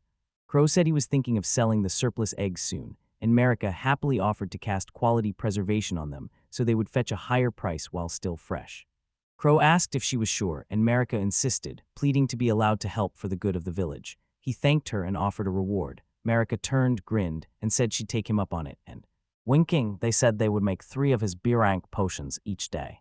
Outside the bird coop, a group of alchemists watched Kentucky handle and speak to the lalliboards with affection. Marika hadn't expected the birds to be so affectionate, so she was surprised when they returned the affection. That day Crow led the alchemists on a tour of Nest Village to change things up. At present, only Mariko could make beer ink potions. To train the next generation of skilled alchemists after her, Crow had recently put them to work channeling magic into fields, brewing potions, and building earthen walls to refine the precision of their transmutations. With a little more improvement, he could trust them with his morning duties. Jimmy McDaniel, a C-rank alchemist, told Crow he still could not believe they were actually raising magical creatures, and Crow saw him as the most promising talent after Marika. Jimmy was one of the few who could make a living solely through alchemy, and aside from Marika, he was the only one who didn't need a side job. Smiling, Crow said that giving the lalliebirds some healing herbs would calm them, and Marika then asked Kentucky if she could feed them too, and with his permission she did. Approaching the birds, she offered them herbs, noted they were much smarter than wild ones, and smiled, saying it must be thanks to the healing herbs Crow cultivated, as expected. Her comment made Crow think that smart wasn't the right word. The Lalberg's lethargy was caused by the herbs. Crow then led the group to the water reservoir, stopping at the river lizardmen's village to pay their respects. At the reservoir, Crow said it had been made by Alchemy too. An alchemist could hardly believe one person had built the reservoir, while another said it seemed more like diverting a river tributary and asked Crow how far it ran, and Crow admitted one person alone would struggle but several working together could eventually do it. Jimmy asked why Nest Village kept ties with the lizardmen, and Crow smiled, explaining they traded the village's vegetables for the lizardmen's fish as he pointed ahead to where the lizardmen's village was coming into view. When they arrived, they sensed something was wrong. Jimmy noticed no one was around. Crow also wondered what might have happened. Then, one by one, lizard men started coming out of the pond. Pointing at them, Jimmy asked Crow whether they were river lizard men. Crow confirmed they were, but wondered why they were all in the pond. Some of the lizard men seemed to be signaling them in fear about something. Jimmy wondered if they wanted them to run away when someone in the group suddenly called out to Crow. Something inside the huts was pointing toward them. When creatures emerged from the huts, Crow quickly ordered everyone to hide behind the nearby trees. Rank D goblin monsters emerging from their cover. Crow surveyed the scene and concluded the village had likely been attacked by goblins. Jimmy asked whether he should return to Nest Village to call for reinforcements. Crow stretched out his arm and shook his head, saying he could handle this on his own. Marika looked worried and asked what would happen if something went wrong. Crow told himself not to worry, Marika. Alchemy can be used in combat too. Placing his hand on the ground, sparks of magic burst through the soil. The ground bulged upward as one of the goblins noticed the disturbance and refined earth needle. Spikes of earth shot up from the ground. He pierced the goblins and killed them quickly. Crow saw one that had slipped past the spikes this time. Raising his hands, he formed an alchemical air cannon. With a sharp movement, a blast of compressed air shot forward and struck the fleeing goblin head-on. Immense pressure tore its body apart. The alchemist watched in amazement as the goblin fell so quickly. Crow told them that using alchemy, this way let him carry out all kinds of attacks. Chikaka ran up to him, praised him as an incredibly powerful wizard, and thanked him sincerely, saying he truly owed Crow one. Crow said it was nothing and asked whether anyone had been hurt. Mariko, standing behind them, was surprised to hear the lizard man speak with such a strong accent. Chichikaka told Crow they were fine, having sensed the goblin's presence, and ordered everyone to hide immediately. Crow felt awkward when about 50 Kipak tribespeople emerged from hiding after fleeing just 2 goblins. Chichikaka noticed the alchemists and realized they must be new villagers. Crow confirmed it, saying they were alchemists like him. Marika said eagerly that she was an alchemist too, but Crow's skills were as different as heaven and earth. Chichikaka said there was no other great mage like Crow. Crow smiled embarrassed and asked whether that meant Chichikaka could rest easy now, but the lizard man replied, frustrated, that it was not, and when Crow asked if something else was wrong. Chichikaka said plainly that the goblins were minions of the swamp lizard man. Crow was left puzzled by the statement. The lizard man then said the goblins were extremely violent. Having driven the lizard men from their village, the goblins had set their sights on this place and would keep attacking until they took it. Marika said it was terrible. Crow asked Chichikaka where his original village was located. Chichikaka said it was upstream along the river, beyond the demon forest. If the goblins had reached the Kapaka tribe, Nest Village might also be in their range. Crow nodded and promised Chichikaka he would do everything he could to make sure they could all live in peace and would return to Nest Village first to work out a plan. Pleased, the lizard man told Crow to count them in. Back in Nest Village, Crow met the all brothers fresh from the demon forest. He explained the situation and asked for their help. Yorudo and Naristsu agreed at once and prepared to set out on a scouting mission. They dropped the bones they had gathered onto the ground. Pointing at the pile, Kairasuke asked Crow if it was enough, and Crow thanked him, saying it would do. These bones came from the black buffalo that attacked Nest Village, and their magic let them be sold later as fertilizer for the fields. Whitehair asked what Crow planned to do with the bones. Crow said he had heard the swamp lizard men were aggressive and carried valuable materials. He believed everyone would be better off with new weapons. Once they heard that, everyone asked Crow to make weapons for them as well. Crow said they would take turns. Starting with Yorudo and Nelson's, he told them to hurry. Crow was making weapons for the first time, but he hoped it would go well. With his hand on the ground, he thought about what shape they should take.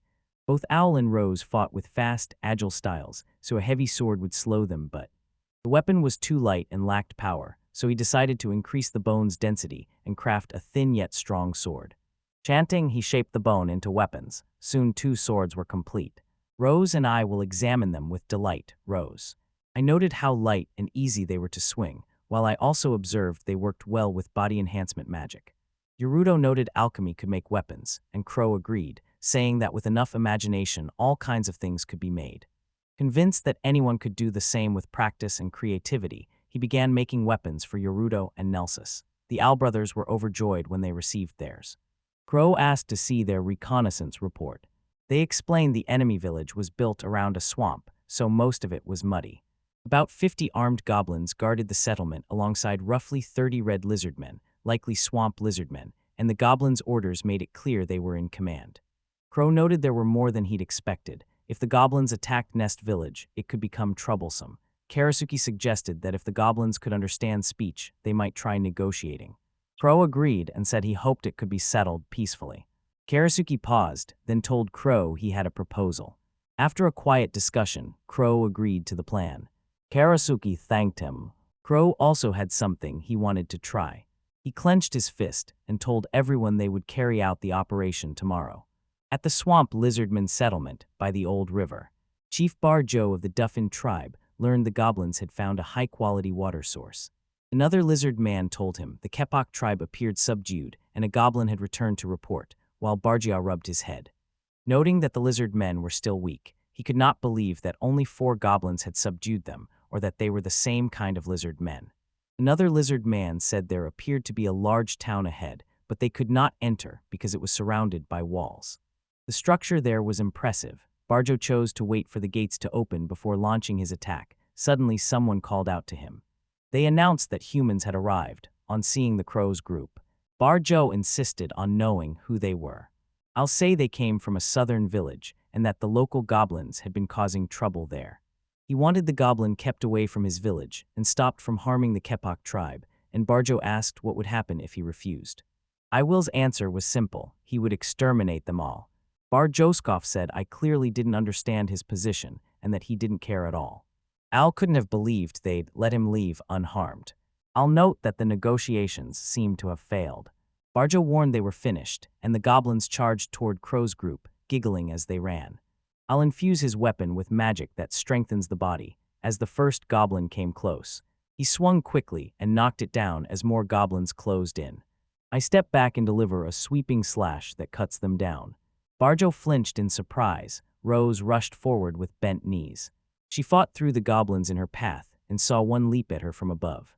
It jumped even higher and smashed its head. Pulling her weapon in, she stabbed the goblin, sending it crashing down. Impressed by the group's skill, Barjo muttered that they were strong. Rose and Al stood side by side, giving each other a fist bump. Yaruto fought with his dagger and fired arrows at enemies out of reach. Jimmy cast a spell at the goblins.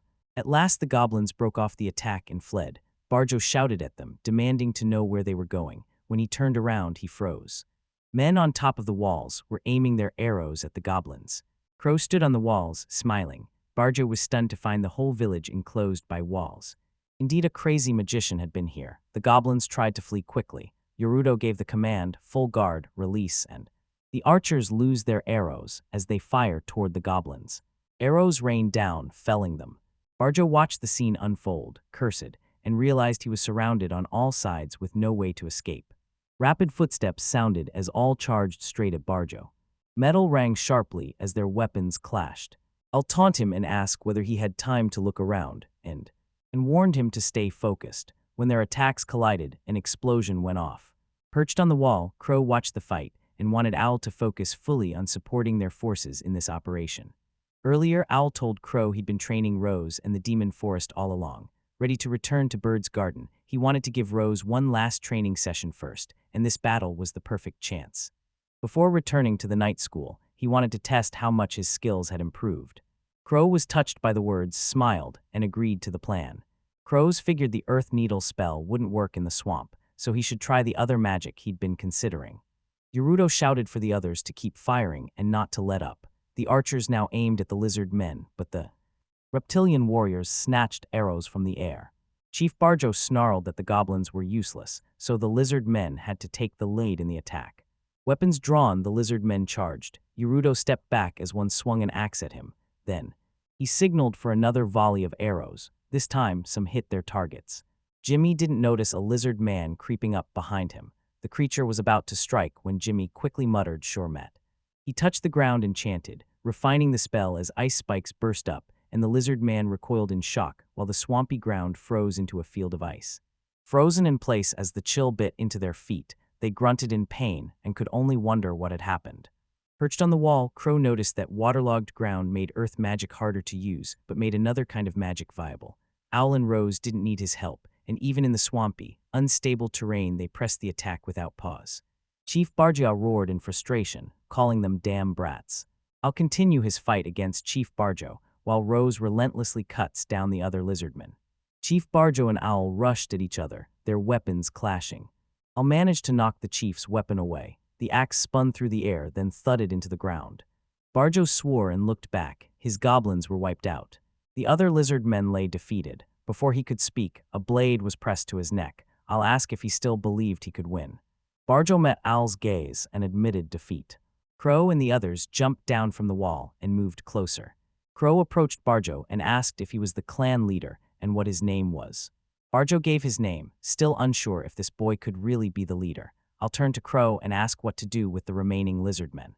Unexpectedly, Barjo begged for mercy and promised they would never oppose Crow again. He offered all of their weapons and armor and swore to leave them behind in this land. Crow paused. So far he had fought demons without mercy, creatures he could neither reason with nor negotiate with. These lizard men were different. They could be talked to and bargained with. Maybe it was naive, but there was a small chance they could change, and the real question was how far he should go to punish those enemies. Crow decided the lizard men would have to travel far north beyond this place to survive. They would never again be allowed to command goblins. If they broke that promise, he would make them destroy it. Barjo muttered bitterly about the shame of being indebted to someone and said he would accept Crow's decision and sheath his weapon. Barjo ordered his warriors to lay down their weapons immediately. He declared that from that day forward, the Dolphin tribe would be a clan of one-armed people. Crow lifted his weapon and cut off each lizard man's left arm one by one. Owl reported that the weapons had also been collected and the lizardmen's village had been burned, leaving them with nowhere to return to. Crow hesitated, unsure this was the right course of action. Rose hugged him from behind and noted his grim expression. She reassured him that if the lizard men ever came back, she would deal with them herself. Crow apologized for the smell of blood, which flustered Rose and made her insist he bait soon. He laughed, and when she asked why, he shook his head without speaking. They clasped hands, and Rose said she would return to Nest Village. Crow paused, then agreed, realizing from this encounter that the threats they faced were not limited to the demon forest. Nest Village needed its defenses strengthened immediately. This helps keep everyone safe. It's been several days since the battle with the amphibious lizard men. The day finally came for Alani Isma to leave on his journey, and Sebastian thanked him for everything up to that point. Crow smiled and encouraged him to do his best at the Night Academy. Owl, holding the sword Crow had made for him, vowed to try his hardest. He believed he was a good boy. He called Rose and left her in charge of protecting Nest Village while he was away. Rose accepted with confidence and vowed to repel any demons that might come. Lavi stepped forward, and I patted him affectionately, entrusting him with protecting Crow as well. Sebastian reminded Owl to be careful, and Owl promised he would come back when he had a break. After a loud farewell, he left on the wagons. They watched him leave. Stuart quietly said Crow Sama would also be leaving soon. Crow smiled, entrusted Stuart with watching over Owl, and asked him to bring plenty of Philosopher's Stones next time. Stuart assured him he would increase it even further. Meanwhile, a man apologized to the alchemist Sama and asked Sama to carry a crop to the plaza. Jimmy agreed to take on the task. After the recent Lizerman incident, Crow thought about strengthening their defenses and used the Philosopher's Stone he got from Stuart to create several golems. With help from the other alchemists, he deployed them and set a 24-hour watch over the reservoir where the Kepak clan resided. Even the villagers had begun contributing to the effort, he noted. The golems were proving useful in manual labor as well as in combat, raising hopes for a better quality of life. Crow looked forward to their next progress. After the wagons left, Crow thought about further developing Nest Village, wanting the golems to serve as a defensive force to protect it. He decided today would be the day they began combat training in the demon forest. Worried, he gave the order and said the alchemist must get used to fighting, and Jimmy nodded nervously, determined to do his best. Hayabusa's shooter rode with them for extra security, and you're summoned to Lord Crow. A wildfang appeared as Crow turned to Jimmy and asked if he was ready. Startled, Jimmy said yes. The wildfang jumped toward them and landed on a golem's head. Frozen with shock, Jimmy snapped back to attention when Crow shouted at him to focus. Jimmy commanded his goal, and it seized the monster and hurled it away. The wildfang rose and prepared another attack, but the goal then launched. It struck the monster squarely with its fist and sent it crashing to the ground. The onlookers gasped in amazement. They marveled at the golem's ability to defeat it. Another alchemist directed his golem to strike a wild fang in the stomach, taking it down easily. Marika skillfully directed her golem and instantly defeated two monsters at once. The alchemists began counting the wild fangs they'd taken down, and Jimmy acknowledged the golem's impressive power. Some remarked that approved golems could indeed fight. Crow watched silently and noted that Marika stood out the most, defeating as many as 15 wild fangs on her own. It was clear an alchemist's skill directly affected their golem's combat ability. At the end of the session, Crow said he would soon leave for another task, but told them to keep training with the hate-no archer. Noting that Marika was doing exceptionally well with no signs of difficulty, he asked if she would join him on the upcoming survey around Nest Village, and Marika replied brightly that she would be glad to. Later that day, Marika murmured, amazed that it felt like a dream. Being able to take on such a huge goal.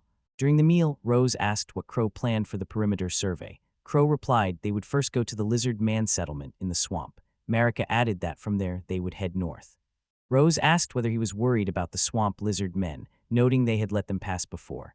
Crow replied firmly that they could not be sure the lizard men held no grudge or would keep their promise. If they met them again, the giant golem would likely intimidate them. Rose whispered his name, and Marika gasped when she spotted a swamp lizard man settlement. Crow confirmed it was correct, so they could go on foot to investigate. Moving cautiously, they scanned the area. Levi stayed close as the investigation continued. After searching for several hours, they found no sign of the swamp lizard men and decided to return. Crow concluded that the lack of signs that far north meant the licermen were likely no longer hostile, and then he noticed something unusual. He yelled that goblins had surrounded someone. A dwarf hit a goblin, cutting into its stomach and sending it sprawling. Blood sprayed across the ground. Rose gasped in shock when she realized they were dwarves and wondered what they were doing in a place like this. A grunting dwarf noted the sheer number of monsters on the frontier. A second stared at the massive golem in shock. Marika murmured in recognition, and Crow turned to her, surprised, asking whether she knew them. Marika said that when she had been in the royal capital, the two were a pair of dwarf brothers who made glass bottles for potions for her supplier, and one of them rushed over, excited to see her, saying he was surprised to find her here. He added they were planning to follow her and move to Nest Village. The other dwarf asked who was with her. Marika introduced them and presented Crow as the Lord of Nest Village and Roses as a lady of the rambling Viscount family. The dwarf stared at a crow, unable to believe someone so young could be the Lord.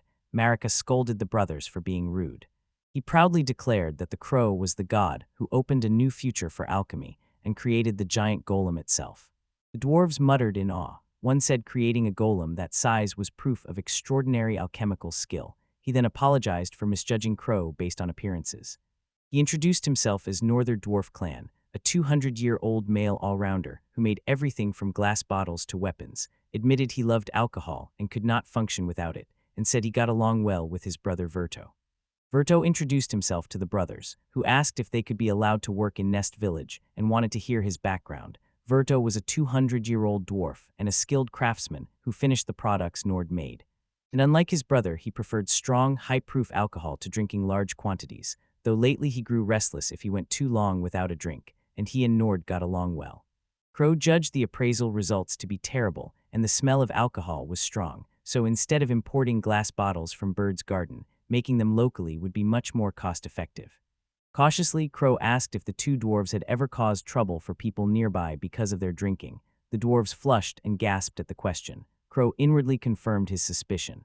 Marika leaned in and whispered to him that there was no need to worry, vouching for their skills.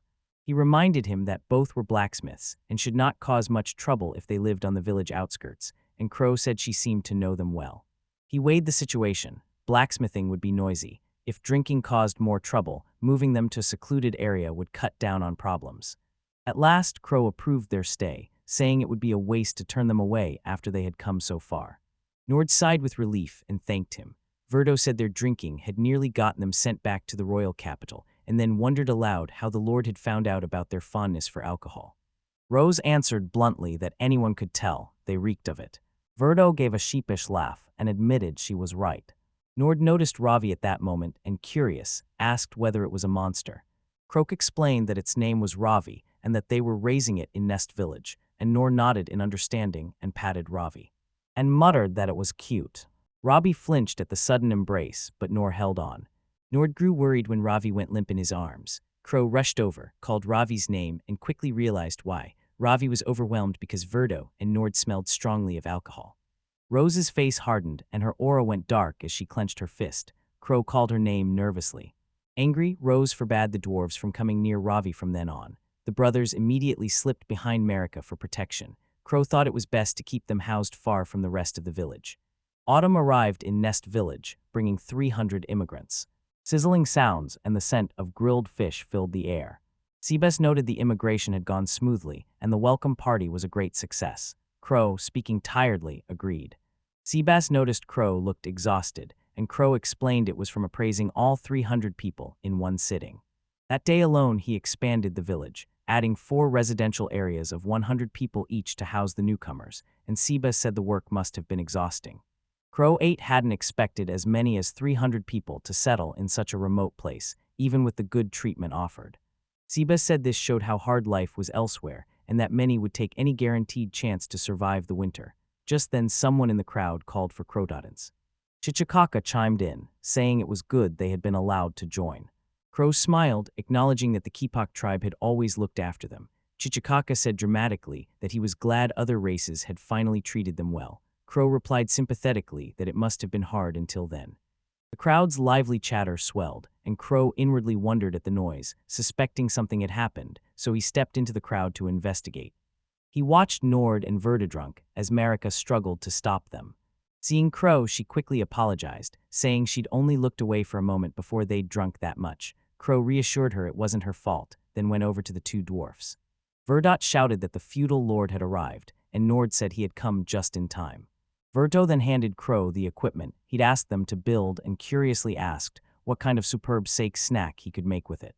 Crow smiled brightly, thanked them, and said he would make it right away. Later in the kitchen, Rose muttered in annoyance, wondering why she had to help too. Crow promised Rose that if she helped make it, she would get to taste it first. Examining a tool, Rose asked about the blade, saying she had never seen one like it. Crow explained it was a peeler, and the one beside it was a slicer. Rose asked, curious, whether the dwarf brothers had made them and what they were used for. Crow peeled the washed potatoes with a peeler to show how it worked, and Rose murmured in amazement at how fast and easy the process was. Crow showed her how to use the slicer to cut the potatoes, and Marika gasped, impressed that it was easier and faster than a knife, and that it produced uniform, even slices.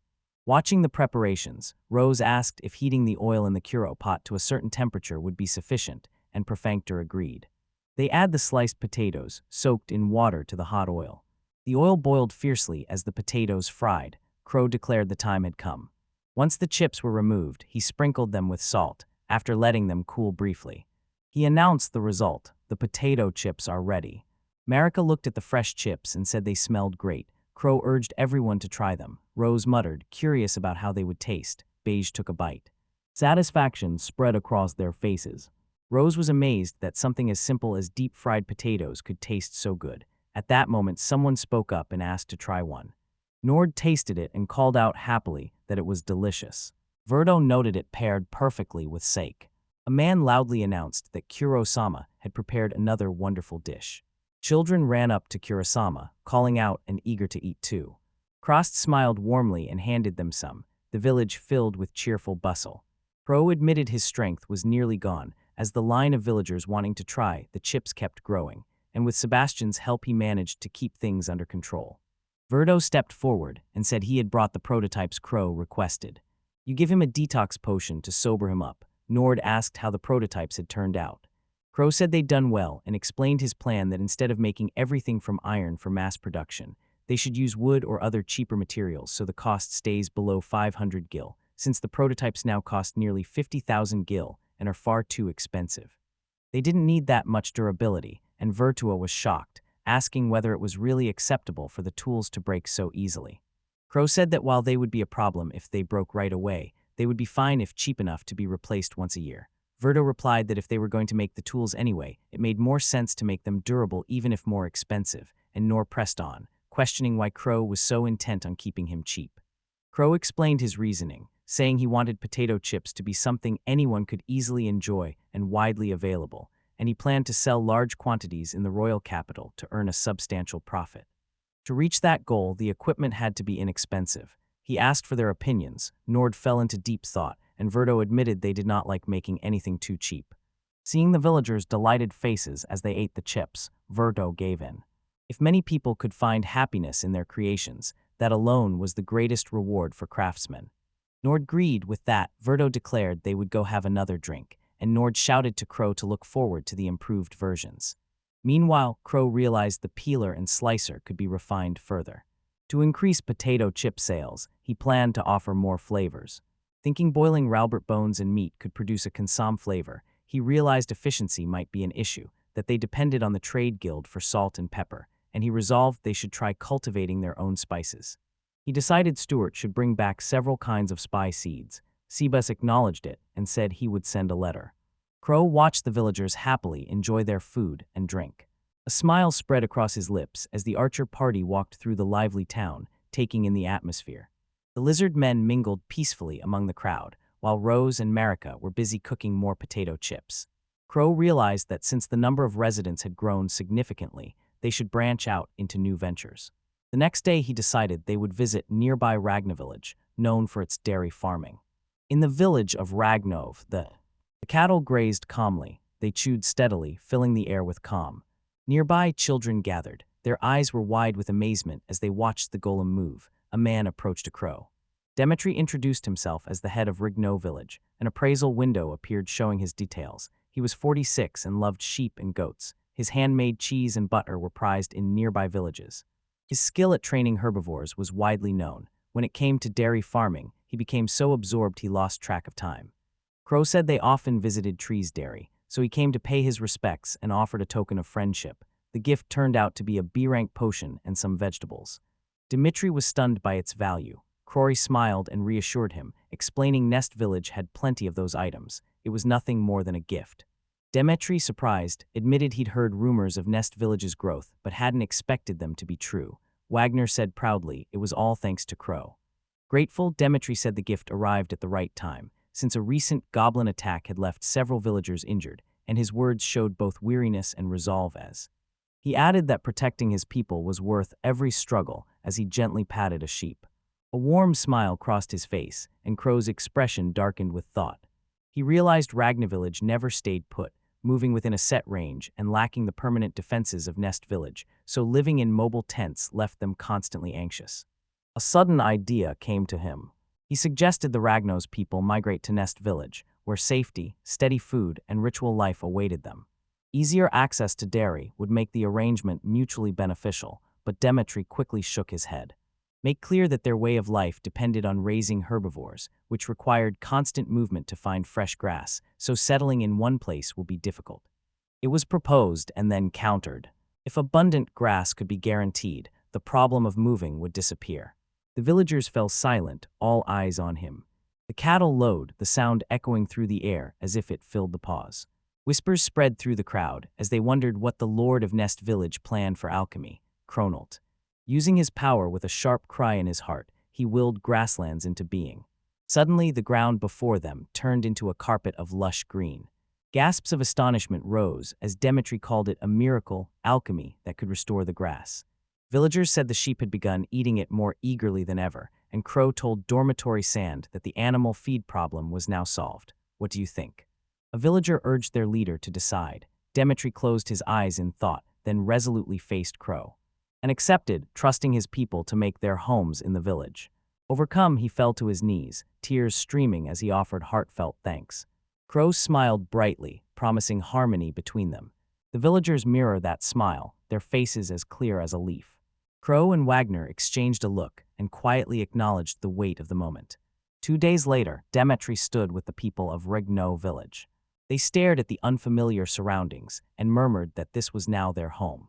Crow welcomed them warmly to Nest Village and immediately started showing them around. Because herbivores were sensitive to the presence of monsters, the Ragno villagers were moved to the far side of the cursed forest. He revealed their new homes, and the children lit up with joy when they saw the rooms. Leaping onto the beds, they admired how soft and comfortable they felt. Crow led them to the barn set up for their animals and explained that a dirt mound and a wall between the barn and nearby homes would cut down on noise and odor.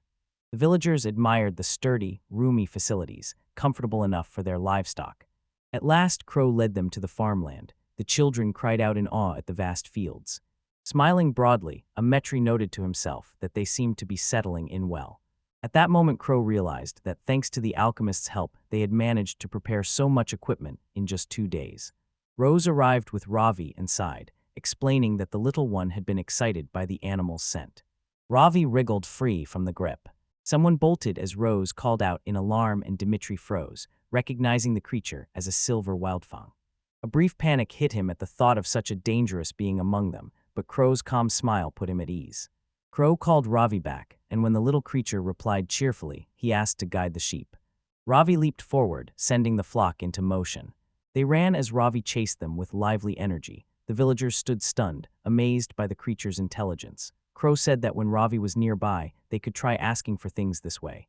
Crow asked if the Ragno villagers needed anything else. Dimitri said producing dairy, especially cheese, was difficult without a proper facility, if they planned for mass production. A dedicated workshop would be needed. 3 rooms were outlined to separate the processes. One is for heat treatment, and the other is for molding and draining. Another is for shaping and aging. Because they sheared sheep, a dedicated space to turn wool into yarn would be useful. Crow agreed at once and decided to ask the dwarf brothers about the equipment. He then asked Demetri to take care of Nest Village's horses, increase their numbers, and train them to be ridden. Demetri accepted with confidence. Crow realized that if the security alchemists learned to ride, the village's defenses would be far more mobile. They would have woolen clothes for the coming cold and plenty of dairy products, making their lives even richer. Territory record updated. Nest Village has about 400 people and is mainly a ranching community. Rigno Village merged and dairy farming has begun, with many sheep and goats and several horses now being raised. At the same time, at the rambling Viscount's estate, a man looked out the window, reviewed what had been discussed, and asked her to go to Nest Village where his daughter lived. She was counting on her. The night a woman knelt before him. A faint smile curved the lips. The village had come alive, buzzing with energy. Crow enjoyed his meal and thought starting the morning with a cheese-covered pizza was a wonderful way to begin the day. Rose came running, panic in her steps. She shouted that something terrible had happened. Diana was in the village. Before Rose could finish, a firm voice cut through the air and announced her presence. Diana stepped forward and said clearly there was no point in running. Rose said defensively that she wasn't running away and was only asking why Diana was here. Crow gently said Rose's name. Before anything more could be said, Diana's sharp gaze fell on her and she rushed forward. Rose's eyes widened in shock. Diana embraced her tightly and promised she would never let her go. An appraisal window revealed her details. Diana McLear, 12, was an attendant to Rose of the Rambling family, a power-type swordsman who also served as Rose's bodyguard, adoring Rose above all and fearing nothing more than being disliked by her. Rose demanded that she calm down, while Crow smiled at Diana and thanked her for enduring the long journey. Rose turned to him, surprised he had known she was coming, and demanded to know why he had not told her. Crow admitted he had received a letter from Viscount Rambling, but had not mentioned it because he feared it would only make her anxious. Diana said she was sent to fill the gap after learning Al had returned to Bird's Garden. She bowed, thanked Crow for caring for Rose so far, and said she would personally take over Rose's care from now on. Rose sighed wearily, realizing her carefree life was over. The Crows suggested Diana move into Rose's house, saying it was big enough for both of them, and Rose reluctantly agreed, telling Diana to follow his suggestion. Diana brightened at the thought of living alone with Rose, while Crow privately worried that 2 women together might cause complications. Still, having another capable fighter was a benefit, he reminded himself. He realized that, although she had just arrived, he had to put Diana to work immediately. Soon after, the 3 entered the forest, with an archer following. Crow said they regularly hunted in the cursed forest to gather food and materials. Rose asked how far they would go now that their numbers had grown. Crow said they would move beyond the Black Buffalo's territory. Diana looked around, wondering why a demon like that was there, while Lavi, pushed out of sight, had wanted to come but had fallen fast asleep some time ago. The golem carrying Lavi was one the crow had borrowed from Eris. The giant golem was too large for hunting, so this smaller one was more useful. His thoughts drifted briefly to what had become of Marika's bear. Their path led them face to face with a herd of black buffalo. She told Crow to step aside, then lifted her sword, the buffalo R-word. They charged forward, and Diana intercepted its attack with perfect timing. The collision's force sent smoke billowing around them. When it cleared, the buffalo stood up enraged, but Diana swung her great sword and cut it down with a single blow before it could strike again. Another buffalo charged them and was felled just as quickly by her blade. Two more came from behind, but Rose, grinning broadly, moved in a flash and cut them down cleanly. Crow watched with satisfaction. Their coordination was flawless. Rose fought steadily, and together they kept a perfect rhythm. They pushed further into the cursed forest. Rose noticed how far they'd already come. Crow said they were somewhere between the Devil's Forest and the Kyrgyz Mountains as the ground grew steep. Wary of the unknown, Rose urged Diana to stay alert, and Diana replied with steady resolve. A sound cut through the silence. Something was coming. The group stopped when Rose shouted a warning. A massive elder grizzly stepped out of the shadows, radiating dominance as a solitary, highly territorial rank B threat. You gasped, stunned by the sight and recognizing the danger. Crow quickly calculated that if this monster was B rank, it was equivalent to 100 or more black buffalo. Rose asked if they should fight. Crow took it as the perfect chance to gauge the creature's strength. It would confront it directly. The elder grizzly roared and slammed its fist into the golem, sending it staggering backward. The forest shook from the roar of its fury. Diana charged. Her sword crashed into the beast with heavy blows, and smoke rose as her blade sank into its neck. The monster surged forward undeterred. Its bulk rushed toward her. Diana shouted in frustration. Her attack had been shallow. The grizzly leapt high into the air with its claws raised. It struck with terrifying speed and brought them down. She braced herself, amazed by its raw power and speed. Then the earth answered as spires of rock burst up from the ground. A strike pierced the monster mid-charge and sent it crashing to the ground. Diana froze, eyes wide as she realized it was earth magic. The beast staggered back as urgent cries urged her to retreat, and Eros shot through the air toward the elder grizzly. Sypha cast his spell, summoning a fiery sphere to pierce those who are worthy. A sharp burst of fire appeared out of nowhere, streaked through the air and struck the monster. Then an explosion erupted and flames engulfed its body. The elder grizzly roared in fury, and Chrome muttered to himself, impressed that it had dodged even that spell, befitting its B rank. Yeti smiled as Rose stepped up behind the beast, and the grizzly turned its massive frame to face her. Before it could strike back, her blade flashed. Crow's strike severed the beast's arm in a clean blow. The limb hit the ground and blood spattered as the beast howled in pain. Its confidence faltered and unease crept into its movements. Crow realized it had weakened. This was their chance. To avoid the Grand Needle spell hitting Rose and the others on the front lines, he decided to finish it with a golem, and the golem rose to its feet and, lunging forward, he struck the grizzly in the stomach. The blow landed solidly. The beast held firm and struck back with crushing force, slamming the golem back. Cracks raced across the golem's face, but it steadied itself, its legs digging into the earth. Gathering power, it leapt and drove a single devastating punch into the monster's skull, and the elder grizzly's head burst apart, soaring through the air. The golem landed hard, while the monster's corpse crashed to the ground, lifeless. Crow shouted in triumph. The elder grizzly had been defeated. Diana Ostruck asked about the small golem's power, and Crow calmly explained he had made it himself through alchemy. Diana gasped in shock when she learned it was not earth magic but alchemy. Rose casually added that the earth and wall from earlier had also been made with alchemy. Crow's face tightened with mild embarrassment at the revelation. Ravi suddenly slipped from his arms. He ran in small, frantic circles before collapsing to the ground. The nurses said its movements looked like marking territory. Rose said Ravi might have taken a liking to the place.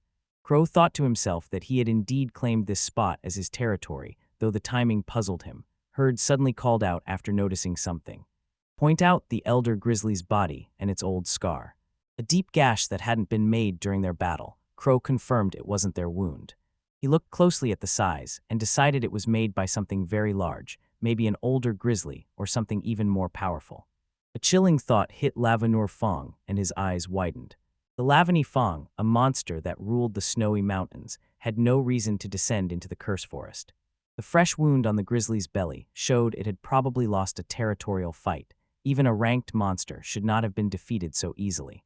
That suggested something even more terrifying might be lurking in the Kurger's mountains. That would be investigated later. For now, Crow said they would quickly butcher the elder grizzly and return to the village. Tonight would be a festival of grizzly meat.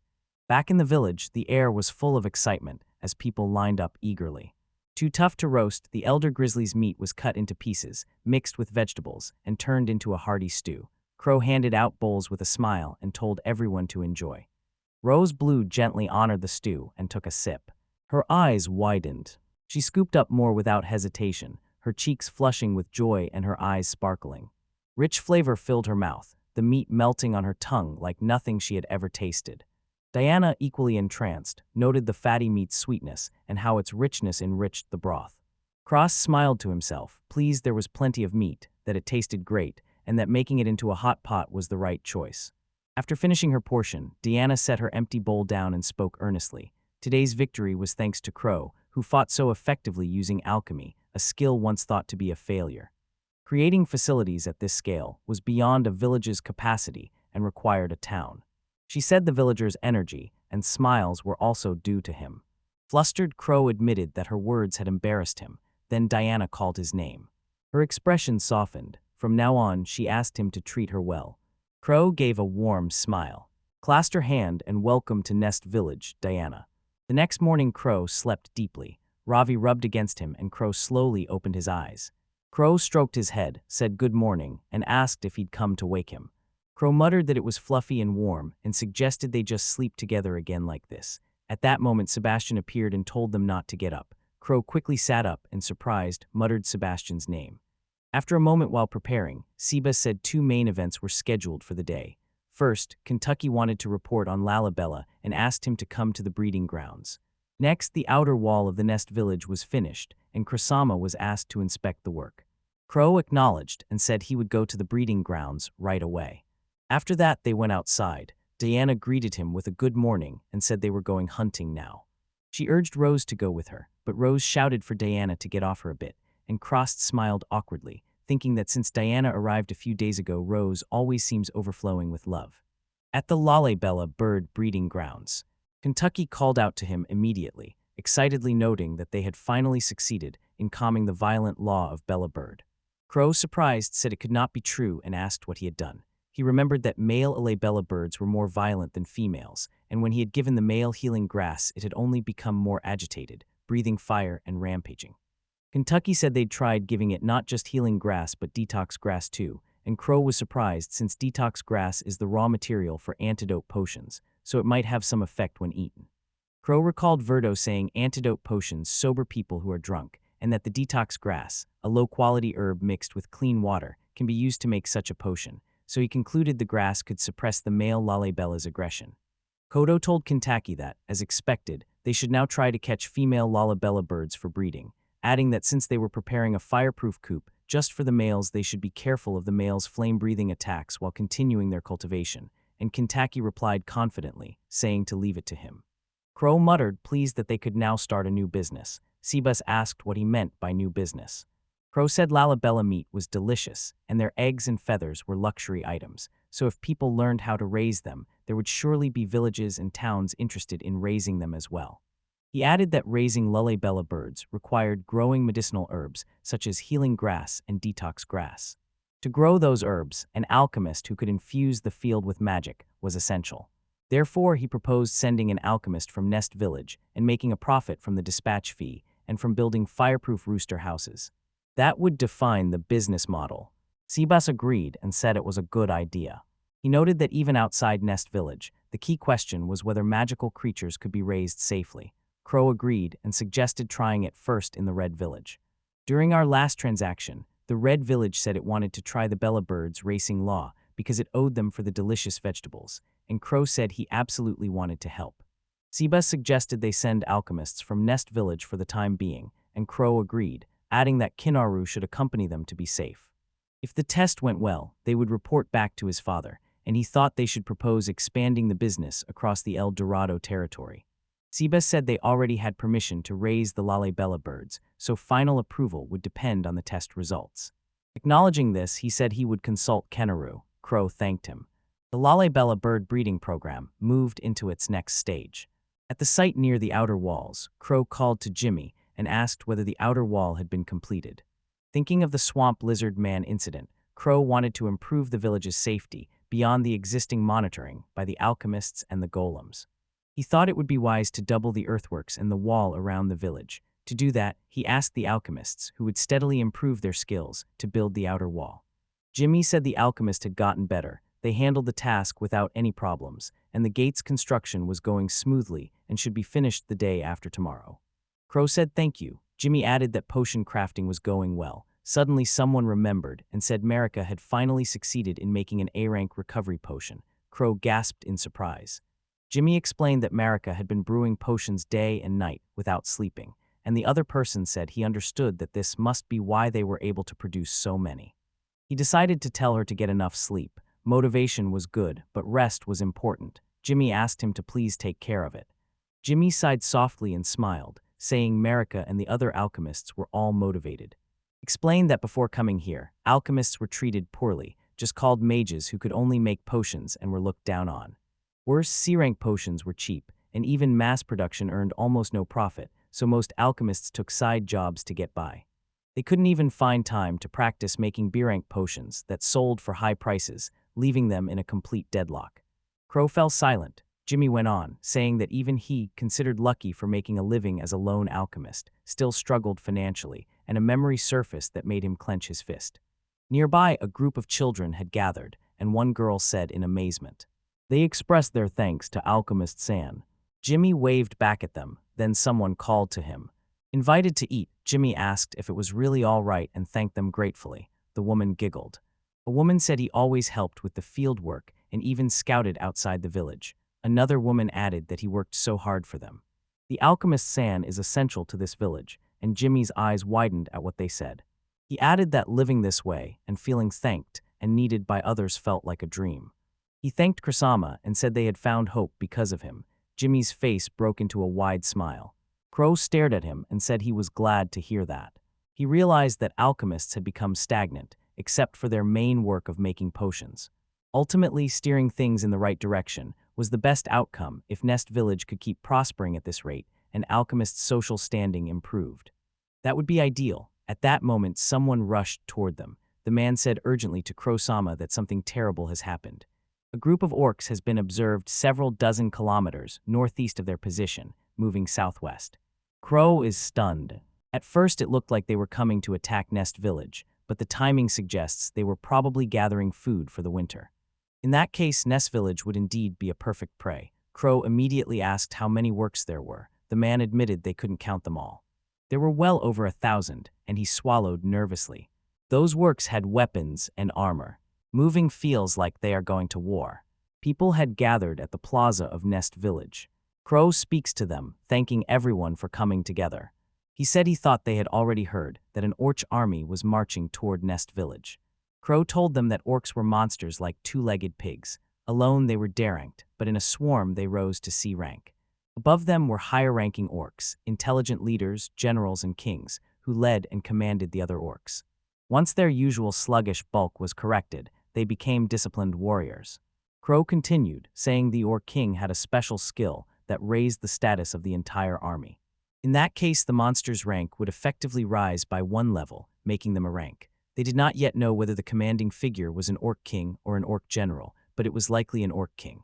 Crow told them that, given the number of orcs in the distance, leaving the village now would be more dangerous, so they had to fortify their position here and prepare to face the orc army head-on.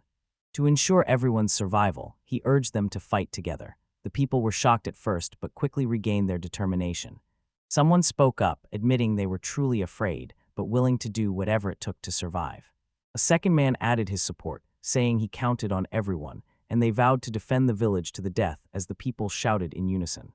Crow urged them to start preparing at once and told Jimmy he was counting on him to lead the fortification training unit, using as many men or recovery potions as needed to get it done, and Jimmy replied confidently, leaving it to him. Crow said they should restore the golem's magic and told Marika to lead the advance. Marika agreed, Lord Crow. Crow then told the hunting team to collect the black buffalo's bones to make bows and arrows, and you said understood. At that moment, someone called to Crow from behind. It was Chichikaka. Crow Gaston was startled and called his name. Chichikaka warned that if Nest Village fell, the Kapoka tribe would be lost too, so they would offer their help, and Crow paused before agreeing. At the start of the battle, he ordered them to fight with the villagers and asked Chichikaka to have the hunters supply arrows to him while the alchemists supplied potions. Confidently, Chichikaka replied and left it to him. Another man called out to Crow. Nor, together with Verdo, said they would help too.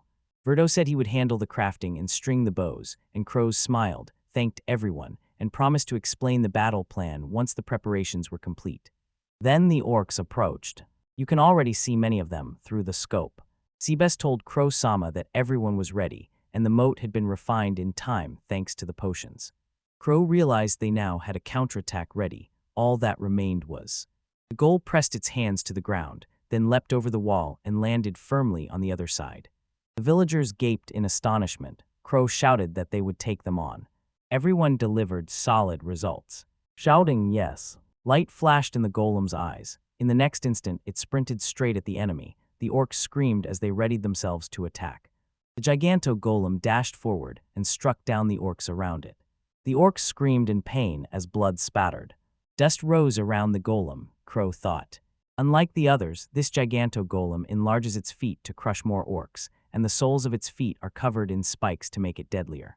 Crow scanned for the boss through the scope. His eyes widened at the unusually large figure, and he wondered whether it was an orc general. Meanwhile, the other orcs charged forward.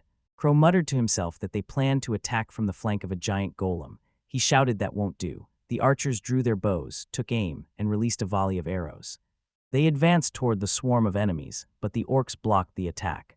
Mocking the ineffective strike, a massive fist crashed down on one of the orcs, smashing its face. The golem jumped into the air and landed hard and fast on the ground. Jimmy shouted, urging the defenders to keep the orcs away from the village.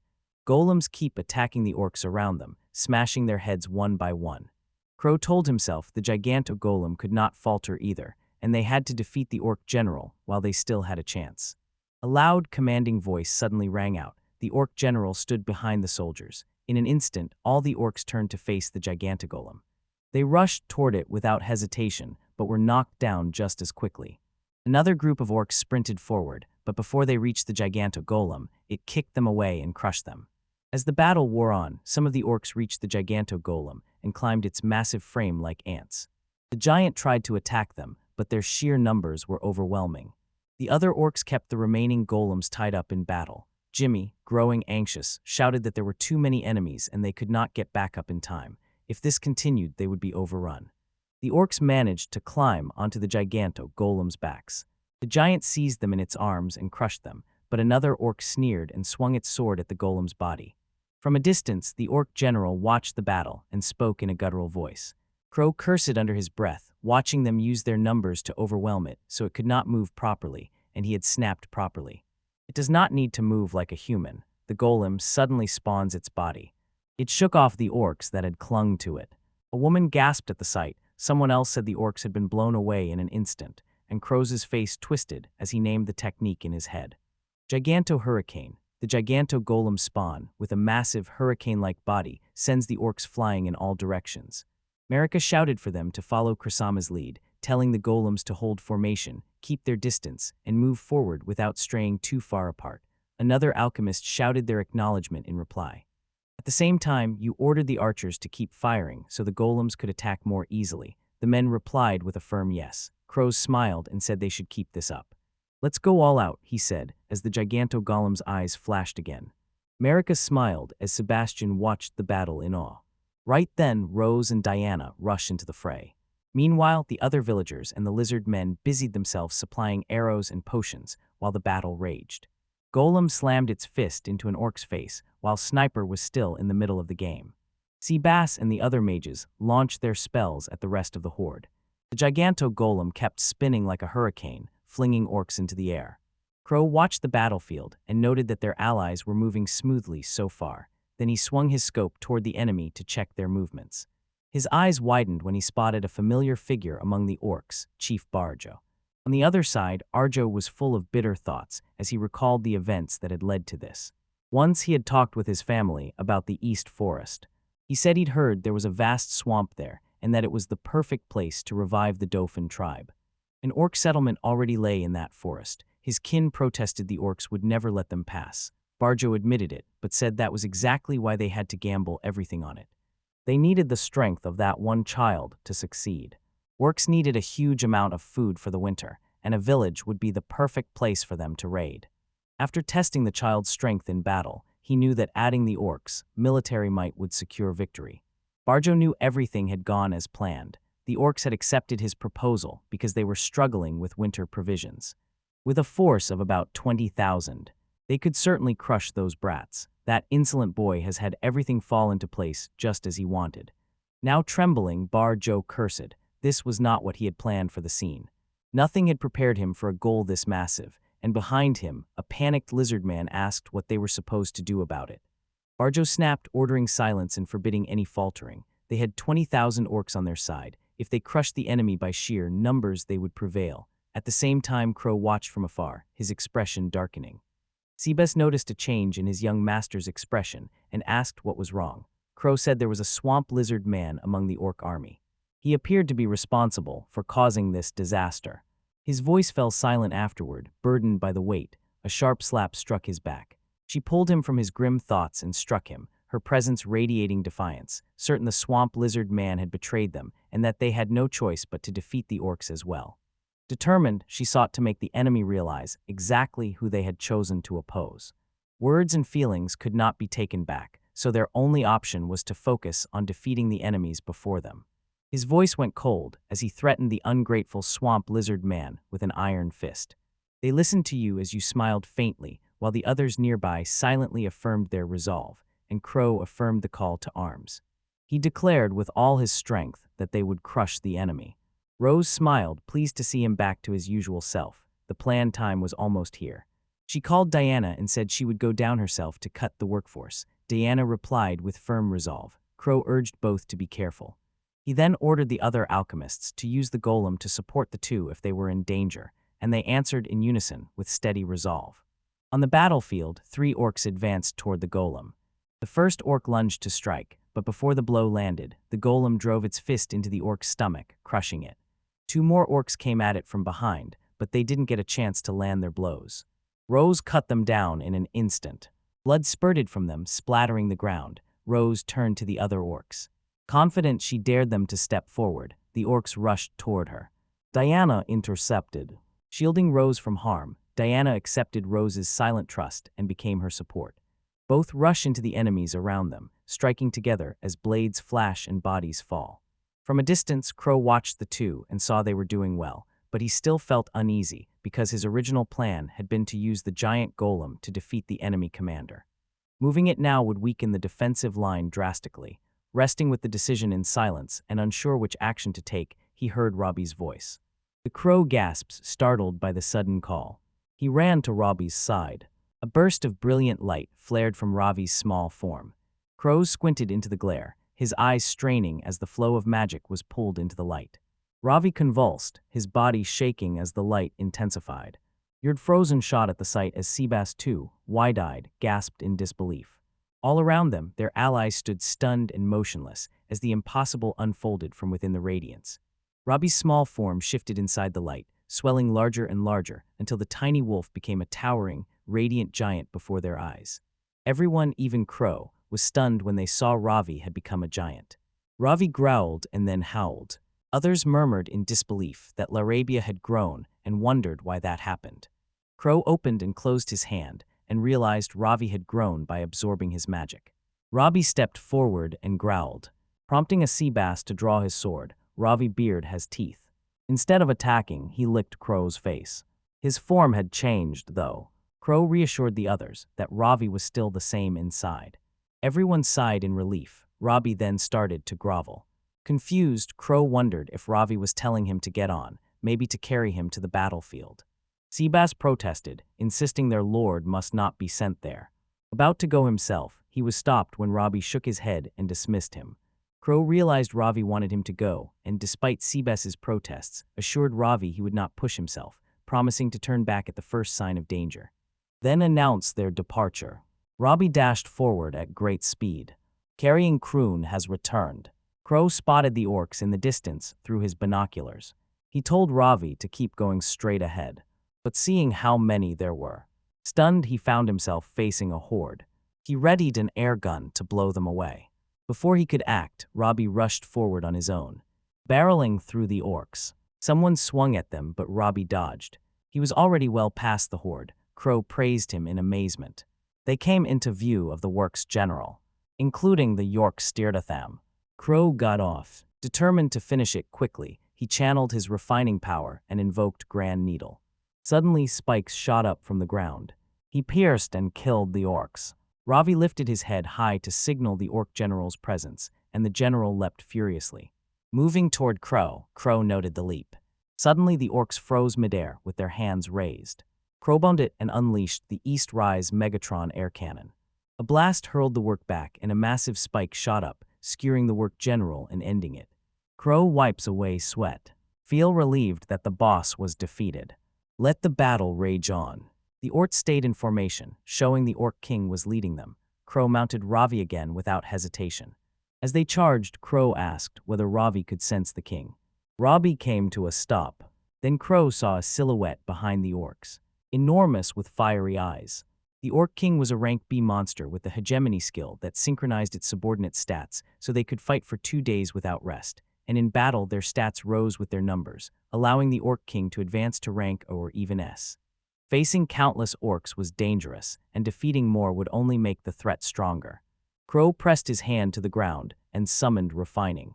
Spikes shoot out like stone bullets. The effect was striking. Though not very deadly, the spell halted their advance. The Orc King charged straight at him. It ignored its underlings, cutting them down as it advanced. Crow's eyes widened in disbelief at its disregard for its own army. Quickly he formed a defense, chanting the first defense key and strengthening Earthrent. Lightning struck and formed a barrier, but the Orc King smashed right through, breaking the earth wall. Ravi growled, but the Orc King looked at him coldly. Ravi lunged. He bites down on its shoulder. Crow shouted the orc R-word in anger. Flinging Raviath, Ravi regained his footing. But the orcs wrapped themselves in their clothes before their eyes and vanished completely. Stunned, Crow and Ravi watched as the Orc King recovered. It was unclear whether it used a spell or natural healing. The demon was more extraordinary than anyone expected. Crow realized then there was more to the creature. After healing itself, the Orc King stood before Crow.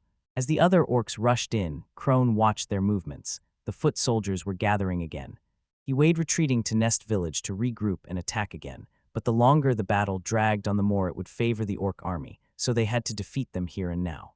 Ravi bared his teeth. The diamonds on his body are breaking off. Into shards he threw at the orcs. Shards pierced their targets instantly. The organization has taken shape. While Ravi kept the soldiers pinned down, Crow turned his attention to the Orc King. The Orc King raised his weapon. Crow knew that if the creature closed in, he would not last. Unable to keep his distance, he would keep taking blows. Invoking a spell, he refines the Grand Needle. Many spikes shot up from the ground, but the Orc Kings broke through them easily. Crow tried it again and refine it. Megatron fired the air cannon and sent it toward the orc. The blast was stopped. Conjure the Grand Edels once more. They were destroyed again, and another attack followed. This time a spike hit the orc's eye. The beast roared and clutched its face. Crow muttered. Even the Orc King couldn't ignore an attack to the eye. Undeterred, the creature gripped its weapon and advanced with only one working eye. It hit the ground hard. The battlefield shook as Ravi braced himself, and the Orc King wrenched one of Crow's spikes into the ground. She swung it and hurled it toward him. The weapon hit Crow's knee, sending a sharp pain through him. Ravi growled when Crow saw the spike lodged in his leg. He forced it out with sheer will, then grabbed a recovery potion and poured it into the wound. Ravi suddenly growled something, his eyes widening. The Orc King was bringing its weapon down toward them. Ravi swiftly unleashed another volley of diamond shards. They pierced the orc, yet it still stands strong. Ravi faced it directly, and suddenly a bright light engulfed him. His body shrank back to its small form. The Crow padded up to Ravi, thanked him for fighting so hard, and assured him it was enough. Now he would use Ravi's ice. The Orc King dashed forward. Crow stayed in place and chanted. He kept refining. I am so lush, ice spikes surge around the work. Shards hover before piercing its skin. Still the war pressed on, undeterred. Crow held Ravi close to his face, the weapon raised high. A sudden sound drew the orc's attention, and it turned back sharply. In the distance, heavy footsteps echoed, and a silhouette came into view. A massive figure charges toward them. Krosmold, the goal he had summoned earlier, had anticipated this moment, and although this temporarily weakened Nest Village's defenses, the gamble was necessary. Frozen in shock, the Orc King dropped its weapon and fled. Crow thought that if they defeated the Orc King, the war would be over. The goal and the pursuit are quickly converging. Its massive fist slammed into the orc, knocking the creature into the air. The golem followed the orcs to their landing spot, where another group had gathered. When he saw the giant, the orcs dropped their weapons and scattered as they retreated. Now that the battlefield was clear, Crow exhaled and his body gave way, collapsing beside Ravi. A soft murmur escaped him, relief in his voice. Somehow it had worked. Lying on the ground, the crow keeps its eyes closed. He opened them slowly. He found Ravi quietly watching him, and there were still things left to do. Meanwhile, the Lizermen marched beside the river. One of them cursed about the Orc King's defeat, muttering that if that brat found out they'd be in trouble. A rustle in the trees stopped them. Crow stepped out of the shadows and faced them. He had not confronted Balgia in a long time. Crow once warned him that if he broke their promise, he would be defeated without hesitation. Seeing Crow, Balgia felt his knees go weak. Begging for forgiveness, he said the orc had threatened him and that he never wanted to fight. Crow stayed unresponsive, so Balgia stole a quick glance to gauge his reaction, and when he saw Crow's back turned, an opening presented itself. Balgia grabs his weapon and rushes forward to strike him down. Before his strike could land, Balgia was pierced through the side. A dagger slipped from his hand and clattered to the ground. Crow said the same trick would not work on him again. The other lizard men watched in shock. Blood splattered violently as earth spikes erupted behind the crow, impaling them all while his fist was clenched. Crow promised himself he would never lose his way again. Elsewhere, Rose was also locked in combat, leaping into the air with her blade flashing and cleaving her opponent cleanly in half. As she turned, more enemies appeared, but when they saw her strength, they panicked and fled. From a distance, Rose and Diana saw a huge silhouette. As they neared, the crowd's cheers rose for Crow and the golem beside him. Relieved, some wept as they celebrated a victory they had thought impossible. Even the brothers let out a breath, relieved at last. Diana, overcome, cried openly. Crow announced that from now on the battle would become a chase. The golem unit would mount horses and drive the remaining orcs into the magic forest. Seeing his reckless decision to fight the Orc King alone, Rose called him audacious but still waved to him. Crow returned the gesture. They exchanged a high five before parting. Jimmy ordered the golem unit to prepare. At Crow's signal, they mounted their cavalry horses, and the chase began. The Crows group pursues the orcs. Crow knocked them down one by one. He crushed one with a punch. Then he struck another in the stomach. One by one, the orcs fell. Fear swept through the others as they exchanged looks. Scattering in retreat, they vanished from sight. Ultimately, 3,000 orcs were successfully driven into the magic forest, where higher-tier demons would likely wipe them out completely. Survivors start collecting the bodies and loading them into their cars for transport. Crow asked Nord what they should do with the bodies, suggesting they could be dismantled for parts. Nord offered another option, that the bodies could be used as food. Surprised, Crow asked whether work meat was edible and even delicious. Nord replied that people said it was, and that the fine meat and internal organs were especially prized. For Nest Village, which has been growing with immigrants, this precious meat would be invaluable. The next day, they prepared orc meat as an offering for the grand feast. At the front, the Crows announced it was a day to celebrate their victory. He raised his mug high and shouted a toast. The Owl brother kept talking, while another guest slammed his mug down. He said daytime drinking was best. The old man said the stew was still the best. Made from orc meat, it was a perfect snack. Rose was enjoying her meal. She admitted orc meat wasn't bad at all. Diana said it was surprisingly delicious, and Rose suddenly noticed a strong smell. Curious about what it was, she decided to follow it. Diana accompanies her. Decent led them to a food stall where they found a crow. East of the counter, behind it and busy with a new creation. He said he'd prepared a new menu item, presented like a pasta dish. Port bone ramen is made from orc bones and vegetables. He had been boiling detox grass since the night before to remove the odor. It was enriched with various extracts, resulting in a rich soup. Finished with tender, juicy orc meat chasu that melts in the mouth, and a rich half-boiled egg from a lori bird. Crow ate his ramen heartily, savoring every bite. The half-cooked yolk lingered in his mouth as the noodles slid down. The flavor came together all at once. He stood up afterward, licking his lips, a dazed look on his face. Spotting Rose watching, he invited Diana to try some too because there was plenty left. Rose smiled at the offer. Marika glanced around and noticed many others were enjoying themselves too. Rose, Diana. Even the brothers join in eating ramen and enjoy the steaming noodles, while people around them drink alcohol. Crosset sits at one of the tables with Rose and Diana. He admitted the meal was delicious. Sebas, sitting nearby, asked if he was satisfied. Croc said yes. He realized to his surprise that a sea bass was speaking. Sebas said he wanted to talk about yesterday's reckless solo action. Crow tried to deflect by saying he still wanted to eat meat, and Sebas assured him there was no problem. The couple with Sebas said they'd brought food for Crow because he bled in the fight with the Orc King and had prepared plenty of liver for him. Sebas suggested they take their time talking while nibbling on the liver. Crow's expression twisted with disgust as he shouted for help, calling to Rose and Diana, but neither came to his aid. He turned to Marika and she apologized. After accepting a special potion made for Crow, she was accused by Crow, appalled, of being bribed. Sebas kept going, told Crow to get ready, then lifted a fork with a piece of liver on it and brought it close to Crow's mouth. Crow panicked, bolted from the table, and Sebas chased him without stopping.